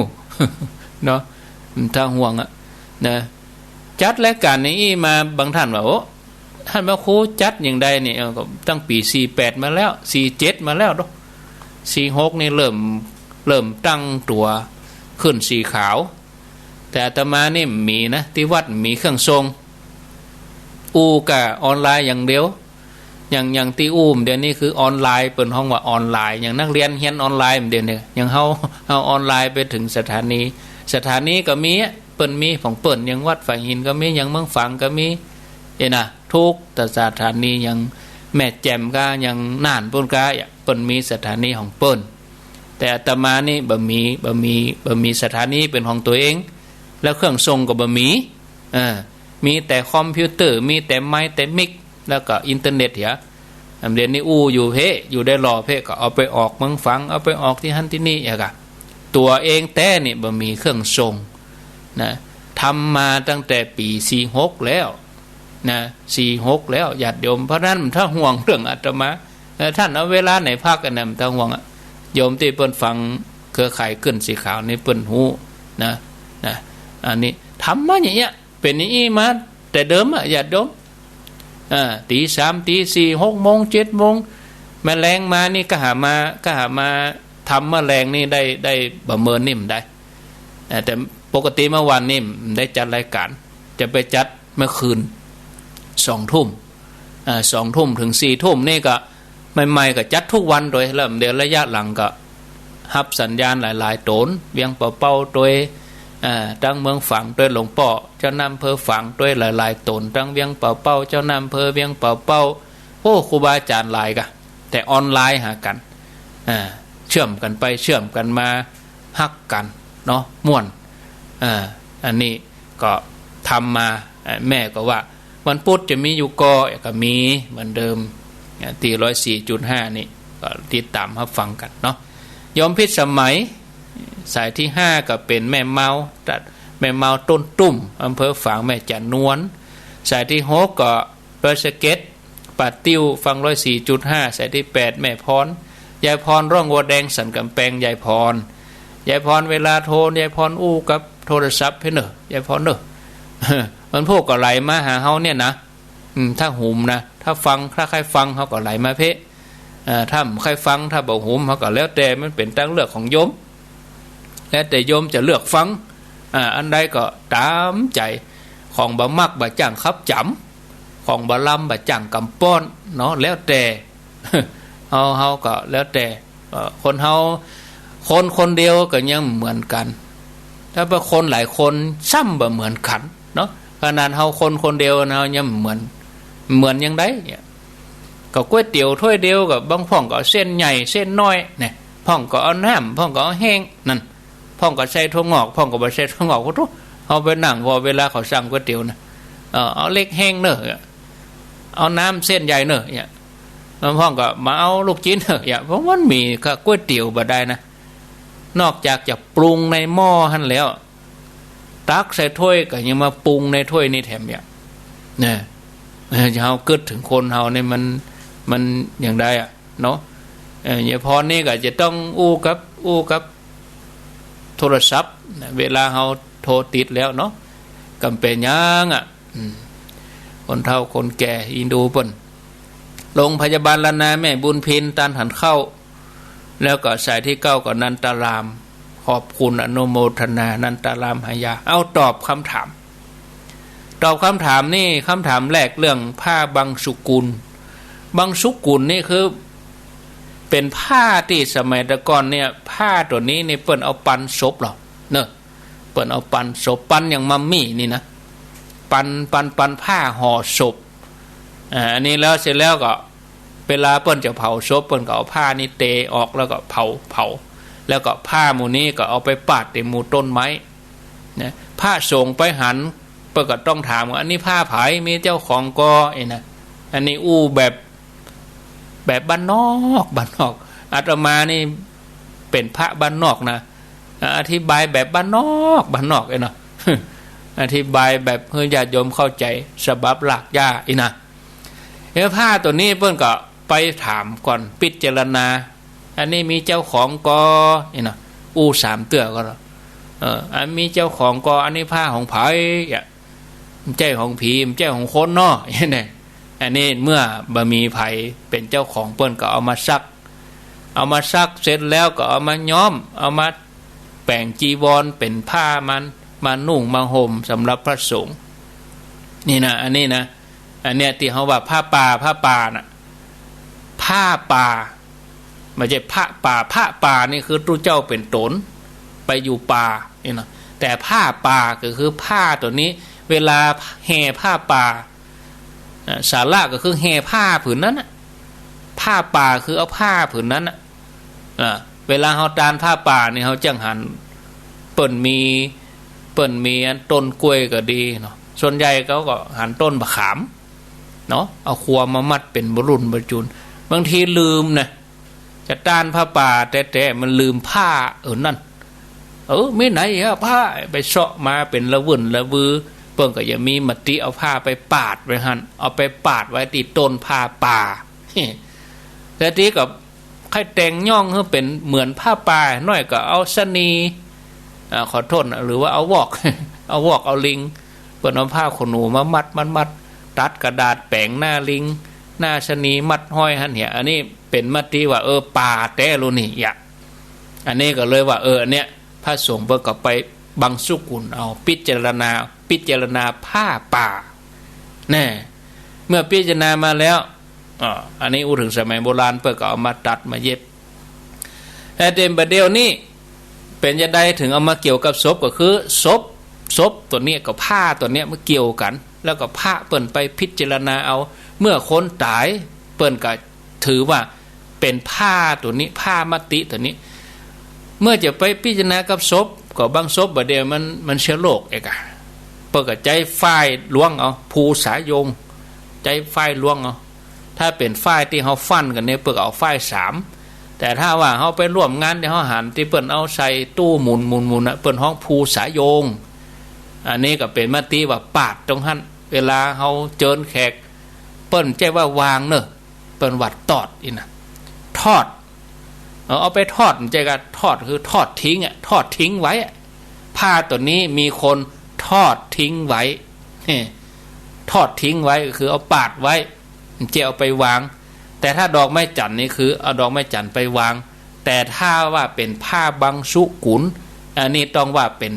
ทอดหรือว่าตอดเจิญแขกผู้มีเกียรติทั้งหลายไปตอดผ้าบางสุกุลนี่อันนี้ถ้าเราไปเต็มหมู่งานนะถ้าโคโซกเปิ้นชำนาญเปิ้นคือเที่ยวบินเปิ้นสูงเปิ้นก็อย่าว่าอีกแต่โคโซกทั่วไปห้องถ้าไปต่ำนี้อย่างเปิ้นเปิ้นเคยว่าอย่างนั้นก็คือเปิ้นว่าไปแต่ว่าที่ถูกนะที่ถูกคือว่าตอดเนี่ยทอดคือทอดผ้าบางสุกุลทีนี้เป็นยังได้ถึงมีนักเนาะมาถึงคำถามแม่เป็นยังได้ถึงมีนักไอ้แม่ก็ตอบว่ามันได้จากเงินเฟ้อกับท่านพระครูมันเกี่ยวเนอะนี่คนละความหมายหรือว่าคนละจุดประสงค์เลยระวังผ้าป่ากับเงินนี่นะแต่ก่อนมันมีนักลูกบัดเดียวคนเขาถ้าอย่างมีเงินนักก็เลยเพิ่มผ้าบางสุกุลนักมาใจอันนี้เป็นเรื่องของการให้เกียรติเนาะให้เกียรติเสตือก็ให้เกียรติระวังแขกผู้ใหญ่ให้เกียรติระวังแขกต่างบ้านต่างจองอย่างญาติเขาตายอยู่เมืองฝังมือเขาก็ใครหูจักก็คือเป็นการแนะนำมาประกาศชื่อแนะนำไปในตัว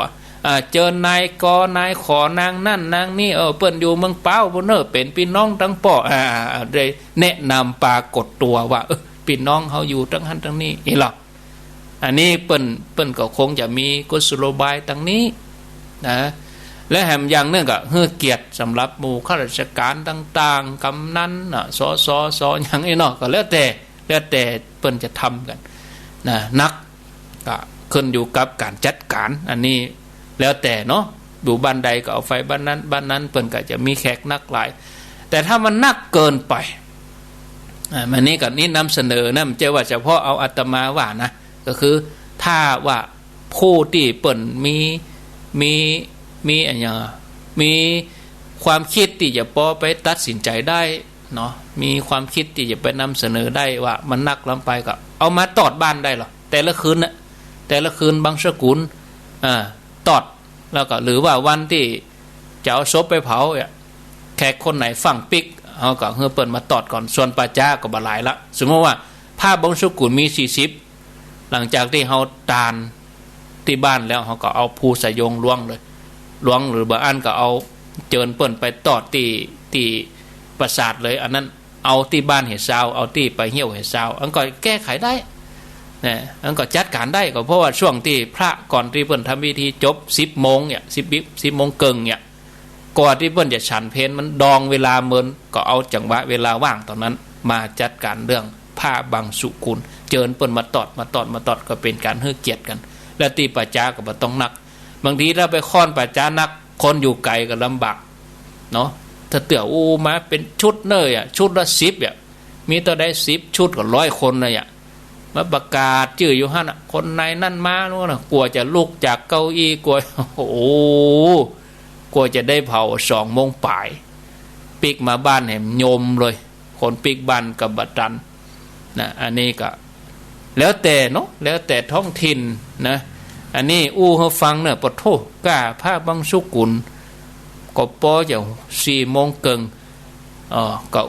เพื่อจะให้ญาติโยมเขาเข้าใจแล้วก็ทำความเข้าใจให้ชัดให้ชัดไปเลยว่าอันนี้เป็นอย่างนี้นะก็เพื่อนก็จะมีแล้วแต่เขาเนาะเขาก็จะมีผ้าบางสุกุลชุดน้อยชุดใหญ่พี่บางสุกุลธรรมดามีมหาบางสุกุลก็แล้วแต่นั้นอันนี้เป็นแม่ไปแล้วนะแม่ไปละคือคนเขาไปหันรูปแบบของเจ้าของนายที่จริงถึงสามัญทั่วไปก็มีผ้าธรรมดาแต่เขาไปหันรูปแบบหันทีวีหันผ้าหันการพระราชทานเพลิงศพกับการประชุมเพลิงศพของผู้รักผู้ใหญ่ของพระเจ้าประสงค์ก็เลยเอาใครเนี่ยอย่างอันใครทำอย่างอันก็เลยมีผ้าบางสุกุลธรรมดามหาบางสุกุลไตรองไตเปิดไตปิดมันยังมั่วแล้วแต่อันนั้นก็แล้วแต่เพิ่นจะทำกันแล้วแต่ถิ่นเขาจะไปว่าบดีกับบใจเพราะว่าเปิ้นจะหันว่าเปิ้นดีตามถิ่นเปิ้นแต่เขาไปบอกว่าอันได้เนยแล้วคนที่เปิ้นจัดการเปิ้นก็จะมาบอกว่ามันถูกเปิ้นจะเนี่ยอย่างอันเนาะอันนี้ก็แล้วแต่จะไปพิจารณาก็ขึ้นอยู่กับการบริหารจัดการนะเอาต่อไปอันนี้ถามเรื่องเกี่ยวกับอย่างตานขันเข้านะห้อมบอกชื่อได้ก็สมมติว่าห้อมบอกชื่อแล้วถามว่าโยมคนตานจำหน้าญาติพี่น้องได้ก็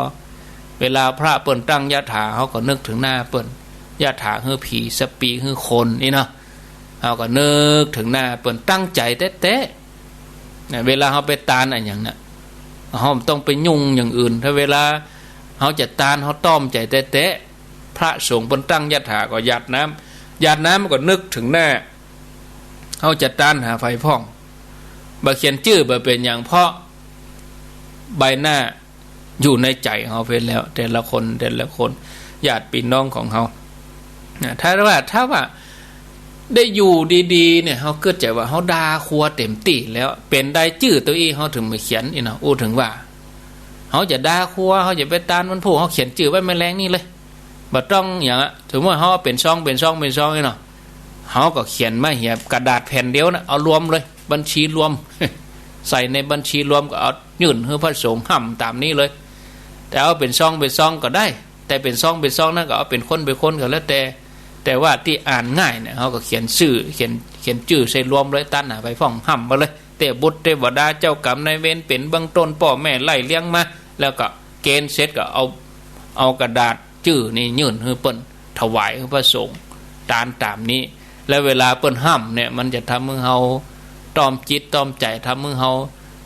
ย้อมใจเฮาแหมน้อยอิ่มได้เวลาเปิ้นชื่อตานหาบัดนี้ไม่มีนายนั่นนางนี่ตานหาป้อนั่นป้อนี้ปกครองพระสงฆ์เปิ้นชื่อป้อแม่เฮามาละหน้าลอยมาละอ่ะมันเป็นอย่างนี้เขียนเหี้ยกะเนอะเจ้าหน้าเขียนเหี้ยใจยากเหรออุตส่าห์ด่าครัวรูปเป็นเท่าใดเท่าดีไม่มีในบัญชีอ่ะเนี่ยใหญ่ตกชื่อตกไปใหญ่อ่ะแต่ที่จริงแล้วก็ถ้าว่าบ่เขียนก็บ่เป็นอย่างนะแต่ว่ามันก็บ่ยากเกินไปสำหรับที่เขาจะเขียนเนาะเอาเหลือแฮมเท่าใดเนี่ยว่าจะวางสาย4 โมง 40บริเวณนี้4 โมงครึ่งก็จะได้บรรยายธรรมแฮมประมาณ10 นาทีก็เรื่องพระพุทธศาสนานี่ให้จบไปในเปิดห้องว่าลักษณะของพุทธศาสนาเป็นลักษณะที่3เนาะลักษณะที่1ที่2ผ่านไปลักษณะที่1คือกลางมัชฌิมาปฏิปทาลักษณะที่2อันนี้ก็คือต้องสมดุลกันต้องมีความเกี่ยวเนื่องกันอีนะเอื้อกันคำว่าเอื้อก็คือเปิ่งปะอาศัยกันพุทธศาสนาลักธรรมเปิ้นบ่อยู่โดดเนอะเปิ้นอยู่โดดบ่ใจต้องเกื้อกันต้องเอื้อกันนะบ่มีลักธรรมโดดบ่มีนะเปิ้นเอื้อกันลักธรรมแต่ละอย่างนะกรรมกันเนาะที่ลักษณะที่จะว่าต่อไปนี้ก็คือลักษณะที่3เนี่ยที่ว่าธรรมกับวินัยบางทีเฮาจังได้ยินเหมือนกันว่าห้องพระพุทธศาสนาว่าพระธรรมกับพระวินัยหรือว่าธรรมวินัยก็ได้นะในปัจจุบันนี้หรือว่าโลกที่ผ่านมานี่ก็ตามญาติโยมบางทีเขาก็จะถกเถียงกันอย่างที่ว่ามาเด็กเถียงกันระวังนั่นระวังนี่นะในสาระที่ว่ามานี่ญาติโยมนะธรรมกับวินัยนี่ก็ครอบคลุมถึงกู้นั่นนะธรรมหรือว่าธรรมะนี่เป็นหลักความจริงเป็นสิ่งที่คนเฮาเข้าถึงได้จับต้องได้เนาะธรรมนั้นสังคมบ่สามารถมีปัญญาฮู้ได้บุคคลแต่ละคนต้องอันที่จะมีปัญญาฮู้แจ้งเข้าถึงในสัจธรรมเนาะแต่ในเวลาเดียวกันเนี่ยญาติโยมพระพุทธศาสนาเฮาก็มีหลักเกณฑ์ที่ห้องว่าวินัยเป็นรูปแบบเป็นกฎเป็นเกณฑ์วินัยนี่เป็นเรื่องของสภาพแวดล้อมต่างร่างกายหรอเน้นเป็นในต่างวัตถุเนาะเป็นเรื่องของสังคมบัญญัติขึ้นเพื่อให้สังคมอยู่ได้อย่างกฎหมายก็ที่เปิดบัญญัติขึ้นมาก็เพื่อให้สังคมอยู่ได้เนาะคนเฮาแต่ละคนแต่มนุษย์เฮาแต่ละบุคคลจะต้องมาอยู่ร่วมกันอันนี้เป็นสังคมแล้วก็ธรรมกับวินัย2อย่างนี้ก็มาสัมพันธ์กัน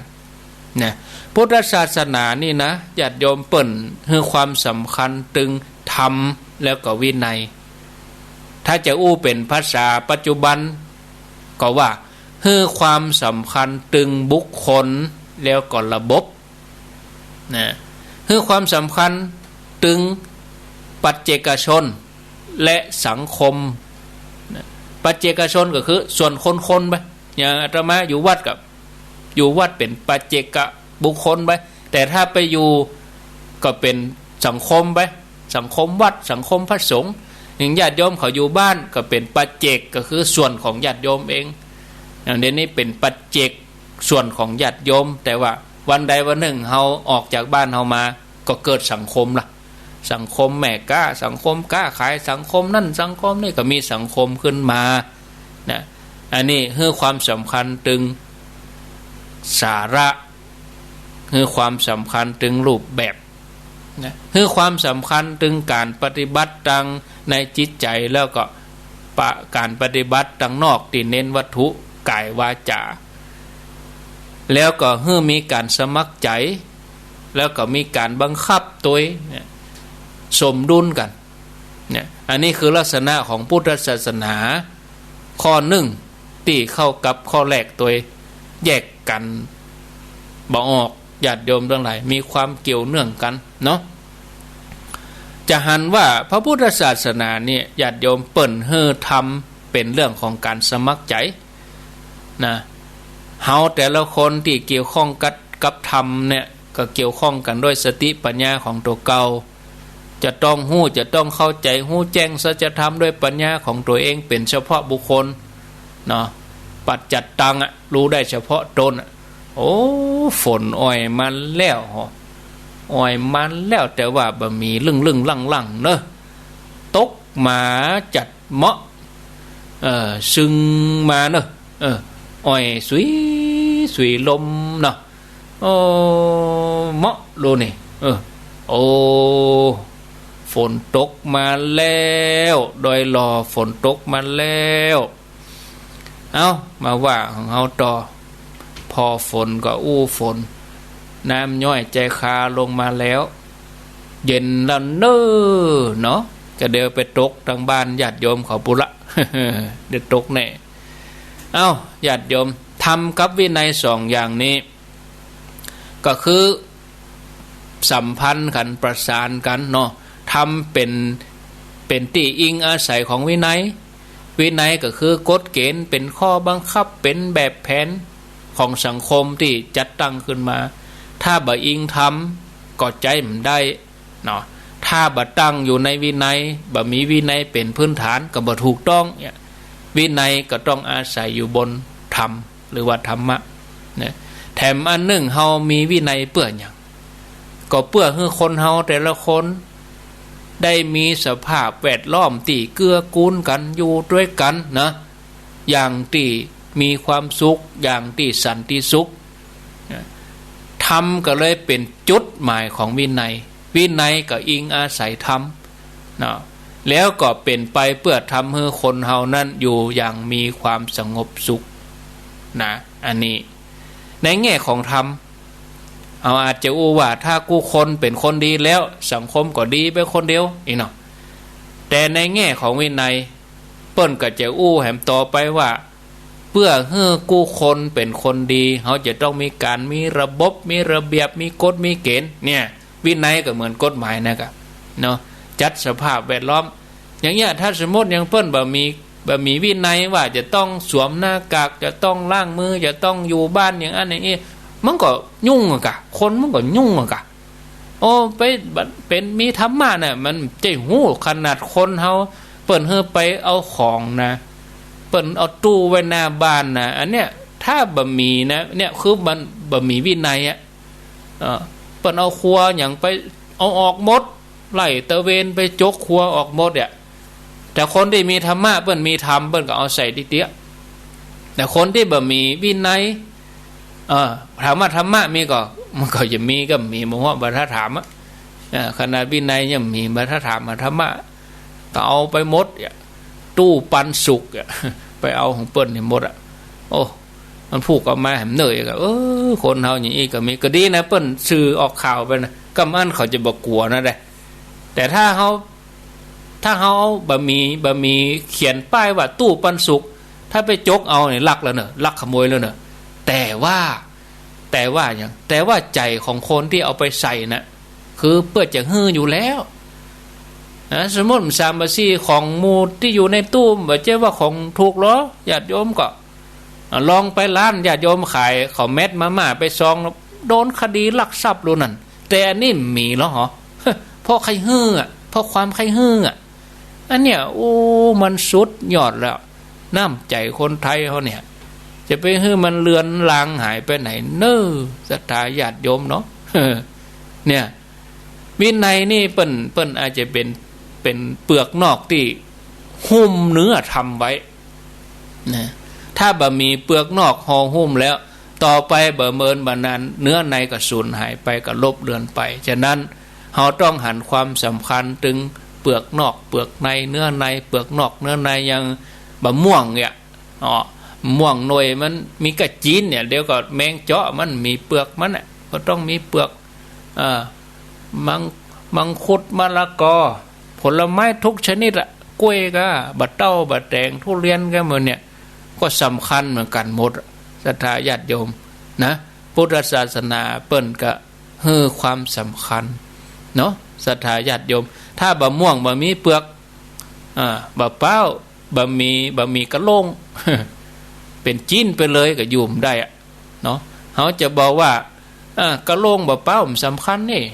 เพราะมันกินมาได้อ่ะเขาไม่ใช่กินกระโลงเนาะเขากินจิ้นบะเป้าพวกเนี่ยแต่ถ้าบะหมี่กระโลงกระโลงคือกะลคือกระโลง ก็ยุ่มได้เขาก็ไม่ได้กินจิ้นบะเป้าเขาก็ไม่ได้กินน้ำบะเป้ามันก็ปิ้นตะลินกันถ้ามีแต่เปลือกแล้วก็มีกระโลงก็เขาอย่าไปกินอะไรอย่างอย่ามันก็บะหมี่เนื้อบะหมี่จิ้นก็บ่ฮู้จะมีเปลือกมีบะม่วงมีเปลือกบะม่วงมีกระโลงบะเป้าไปอย่างเปลือกแล้วก็กระโลงบะเป้านั้นก็บ่มีประโยชน์ไปอย่างใดถ้ากระโลงจะมีประโยชน์ต่อไปโดยที่บะหมี่จิ้นบะเป้าก็บะหมี่ประโยชน์ในฐานะที่เป็นกระโลงบะเป้านะแต่อาจจะกลายไปเป็นอย่างอื่นกลายไปเป็นน้ำบวยเนาะเป็นน้ำบวยเดี๋ยวนี้เปิ่นเอากระโลงมาเป็นถ้วยก็มีเนาะถ้วยธรรมดานี่ถูกนะถ้าเอาไปซื้อแบบอยู่ในเป้าอย่าแปลงเหมือนเนอะญาติโยมบางทีเขามาพอเปิ่นก็จ่างกึดเนาะเพิ่มมูลค่าไปทำอาหารอยู่ในหน่วยเป้าข้างเลยเขาบอกว่าแบบเป้านี่จีนมันอย่างมาเป็นกุ้ง แปลว่าอันท่านอาจารย์เปิ้นอันปรุงอาหารอยู่ในนี่โหเขาใหญ่ๆนี่หรอเขาว่าโอ้แบบเป้านี่อย่างใดเนี่ยแกงกุ้งอยู่ในแบบเป้าแต่เขาจ้างเนี่ยกันเนาะศรัทธาญาติโยมก็ว่ากันไปพอเวลาแล้วก็เอาให้จบเหรอบ่เนาะแหมน้อยเดี๋ยวจะเนอะญาติโยมท่านทั้งหลายพุทธศาสนามีตึงธรรมและมีตึงวินัยจากหลักธรรมแล้วก็วินัยนี้ก็เลยมีสงฆ์ก็แบ่งเป็นสมมุติสงฆ์แล้วก็อริยสงฆ์เนาะผู้เข้าถึงเนื้อธรรมก็เป็นอริยสงฆ์อย่างอาตมานี่เป็นสมมุติสงฆ์คืออย่างสงฆ์โดยสมมุติมาจากลูกเจ้าบ้านมาจากอยู่ลูกนายนั่นนางนี้แล้วก็ทุกตนทุกองค์เนี่ยมาเป็นขยมแล้วก็มาบวชเป็นเน้นแล้วก็มาเป๊กเป็นทุเจ้าอันนี้ห้องว่าสมมุติสงฆ์นะอันเนี้ยศรัทธาญาติโยมก็อยู่กันปฏิบัติกันแต่สมมุติสงฆ์นั้นตั้งขึ้นเพื่ออย่างตั้งขึ้นก็เพื่อความมุ่งหมายในการให้มีสภาพแวดล้อมที่เหมาะสมในการที่คนเขาจะปฏิบัติธรรมเพื่อจะได้เป็นอริยสงฆ์คือพัฒนาตัวเก่าขึ้นไปสมมุติสงฆ์เนี่ยจะรักษาพระธรรมวินัยไว้เป็นผู้ที่เผยแผ่พระศาสนาประกาศพระสัทธรรมเพื่อจะให้มีคนมาเข้าสู่พระศาสนาน้อมจิตน้อมใจคนเฮือหูบาปบุญคุณโทษกระทั่งมีสมมุติสงฆ์อริยสงฆ์เพื่อกับไปกันนะเพื่อกับปฏิบัติถึงขั้นเพื่อกับไปกันละสังขารไปพ่องสำเร็จทำอย่างก็มุ่งเพื่อกับไปกับเพื่อกับอยู่สูงไปพุ่นนะอันเนี้ยเฮามีก็เอื้อกันกรรมกัน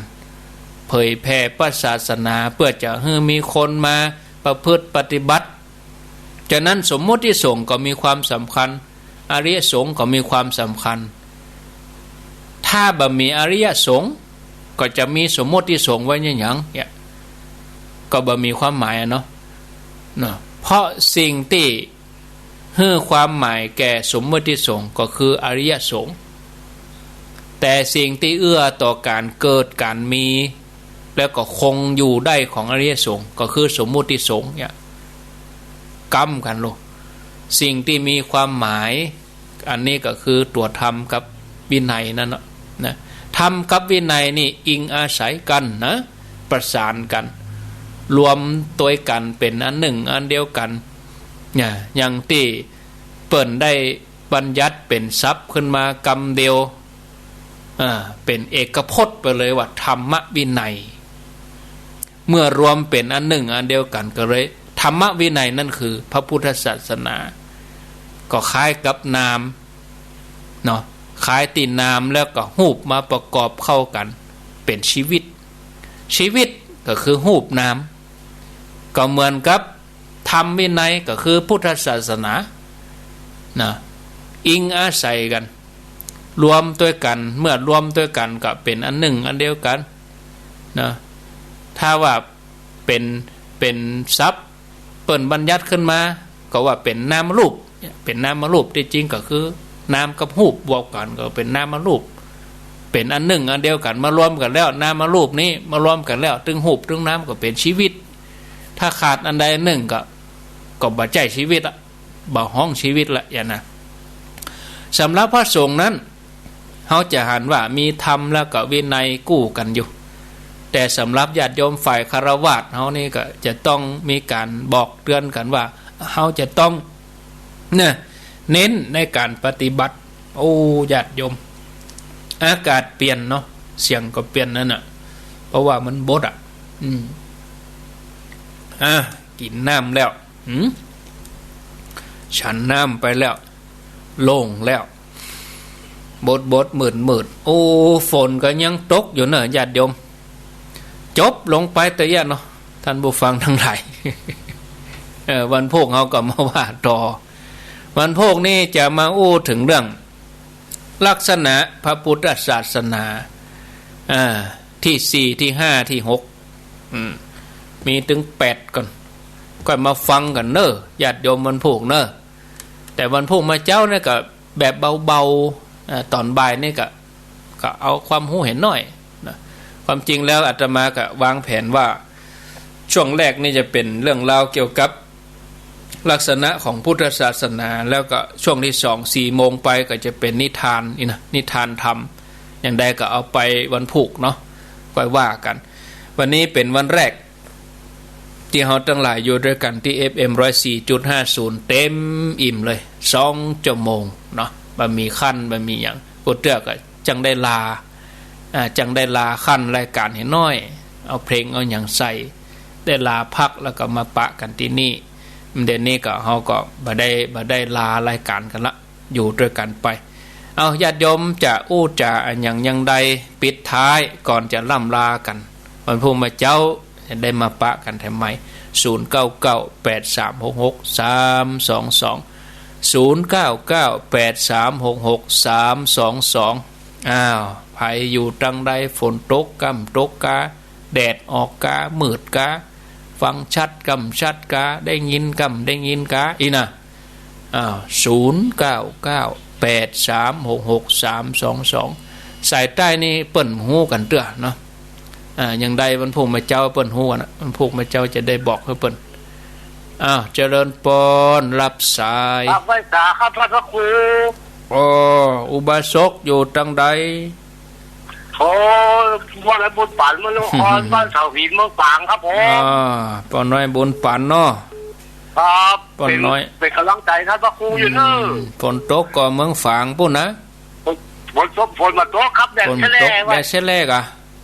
ครับผมเดินรอนี่จุ่มนะจะเป็นวัดอะไรนะสูดดมนั่นแหละป้อนน้อยเขากันนะกันบางกรฟองอ่ะก็ได้ยาเนี่ยก็เอาใส่ถุงอังสะไว้นี่นั่นดียองนั่นโอ้บอกกองสาบวัดมาหน่อยเอาจวาดเขาเดียวโล่งโซ่เหรอโอ้ครับดีดีแต่กรฟองน่ะดีที่สุดดีแต่เหลืองนี่นะครับผมเอาท่าดีกาขับไปสาครับใส่ย่ามไว้เห็นหลอดใส่อังสะไว้เห็นหลอดอีนะครับชาตุเนอร์ครับผมตอนน้อยปันมโนคอนเจริญปอนเอาเข้ามา0998366322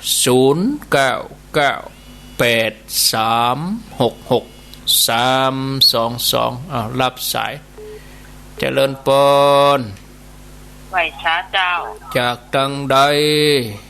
จากบันทีหลงเจ้าบันทีหลงได้ยินทีก่อเจ้าได้ยินชัดเจนเลยเจ้าได้ยินชัดเจนตี104นี่นะเจ้าก็ที่ฟังเก่าฮุกกับมันแบบมีก็มาปะกันเพกอะแล้วตัวลุงบัดจัดหันละกะก็จัดเนี่ยกะฮะจัด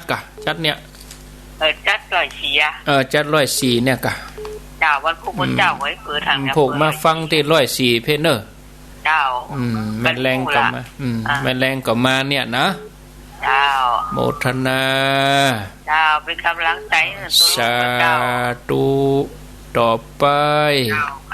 เจริญปอนสวัสดีครับครูอันนี้จากตังใดป่อบุญมีไหลมาปะแล้วเนาะวันนี้ป่อบุญมีโจกดีลูนี่โอ้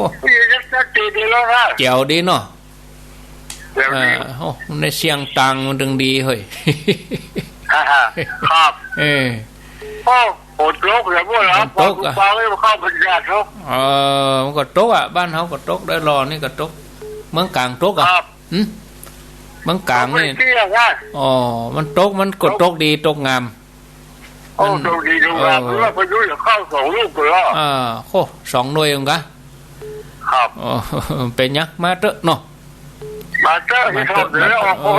พิ่นก็ต้องประกาศเข้าฤดูฝนวันนี้เหรอเมืองไทยเขานะแม่นเลยเหรอแม่นนะโธ่เน็ตนักแกครับโมทนาวันตุตั้งนี้ไปก็จะเป็นหน้าฝนแล้วเนอะโยมเจริญปนก็จะบ่รุนแรงเหมือนฝนเดือน7เนาะฝนเดือน8เดือน9เจริญปนพระเจ้าจากตังใดดอยสะเก็ดเจ้าดอยสะเก็ดนี่บ้านหยังบ้านโพทองเจริญเจ้าโพทองเจริญโยมอายุต่อใดโยมแม่เกือบติดจักเกือบ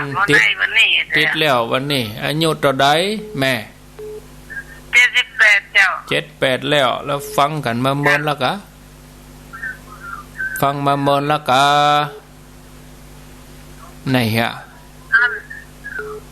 ตอนไป3 โมงตี 3ทำไมฟังวันนั้นศาสนานั้นศูนย์จะลามบ่าเปิดนะ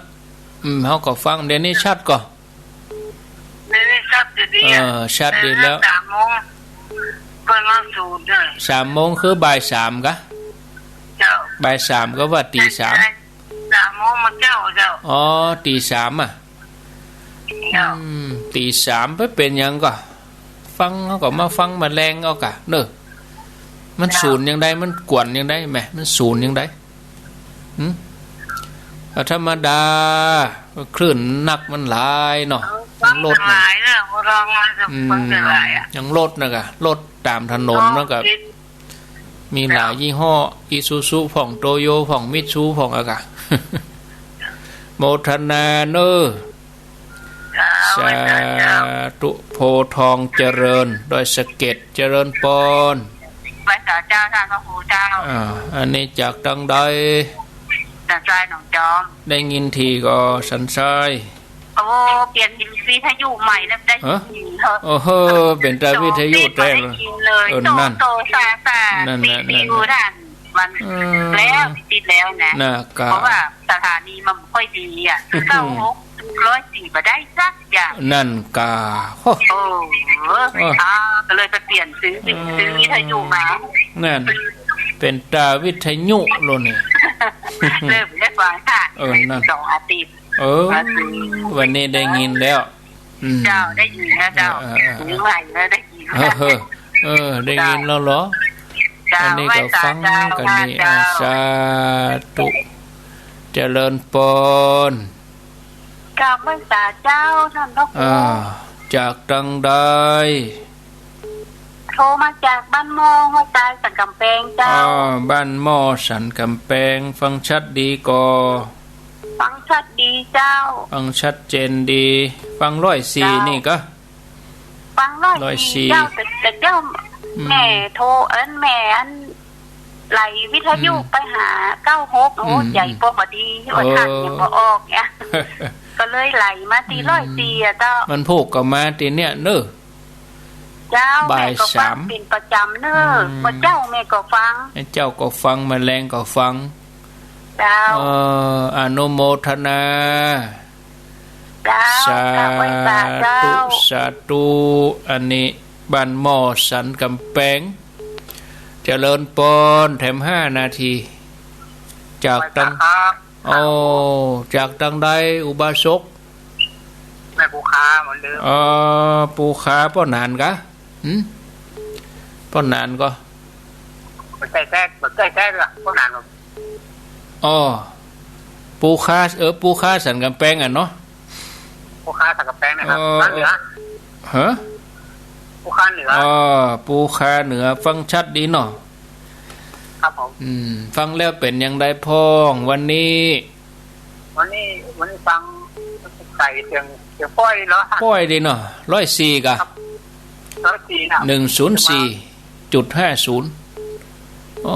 ป้อยดีวันพูกก็มาปะกันแถมนะครับผมพูกก็เจ้าก็เสื้อกับฟังท่านพระครูแม่เจ้าก็มากับวันพูกก็มาอยู่กับวันพูกวันการกับท่านสาธิตลำปางกะมันพูกวันเหมือนเดิมอะมาเหมือนเดิมอะเหมือนเดิมนะเหมือนเดิมกะไม่มีอย่างไม่มีปัญหานะno problem no problem สบายมากยินดีสาธุสันกำแพงปูคาเจริญปนเจ้ากับภาษาเจ้านะพ่อครูอันนี้มเนาะมไม่ใช่หมาเมินนะมแม่ปานีเจ้ามแม่เมาแม่เมาปานีแม่เมาอันมาเดี๋ยวนี้คิวฝนมันไปดังพุ่นแล้วเนาะมาได้มันจะมาดังมือฝั่งแล้วมาเดี๋ยวนี้ตกจุ่มเย็นนี่แล้วเหมาะขนาดปัดมันมาดังมือฝั่งมันแบบเดี๋ยวก่อนใจเย็นเปิ้นได้ก่อนเฮาถึง2 ติดก็ลกมาเดี๋ยวนี้มันนอนขนาดน่ะเดี๋ยวอย่าบอกเผื่อแผ่ไปเนาะฝากตามเสียงไปเนาะเรื่องกำลังใจท่านพระครูนะเจ้าโมทนาเจ้าไว้จ่าเจ้าแม่เมา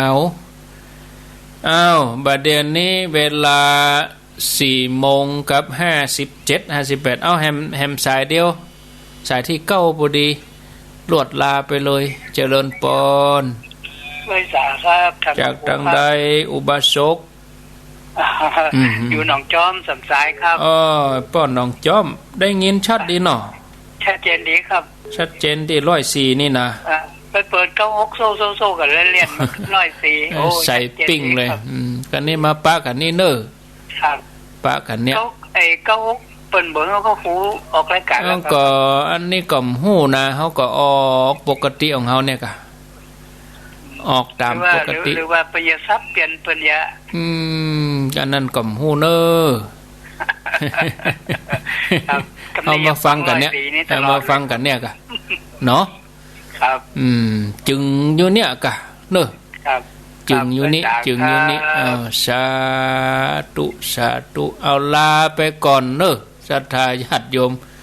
ลาศรัทธามาจบเตียนหนองจอมนี่ก็เดี๋ยวเวลาจะเหลื่อมล้ำรายการรอต่อไปเปิ่นรอท่าชายช่วงแรกก็เก้าช่วงที่2ก็เก้าฮะ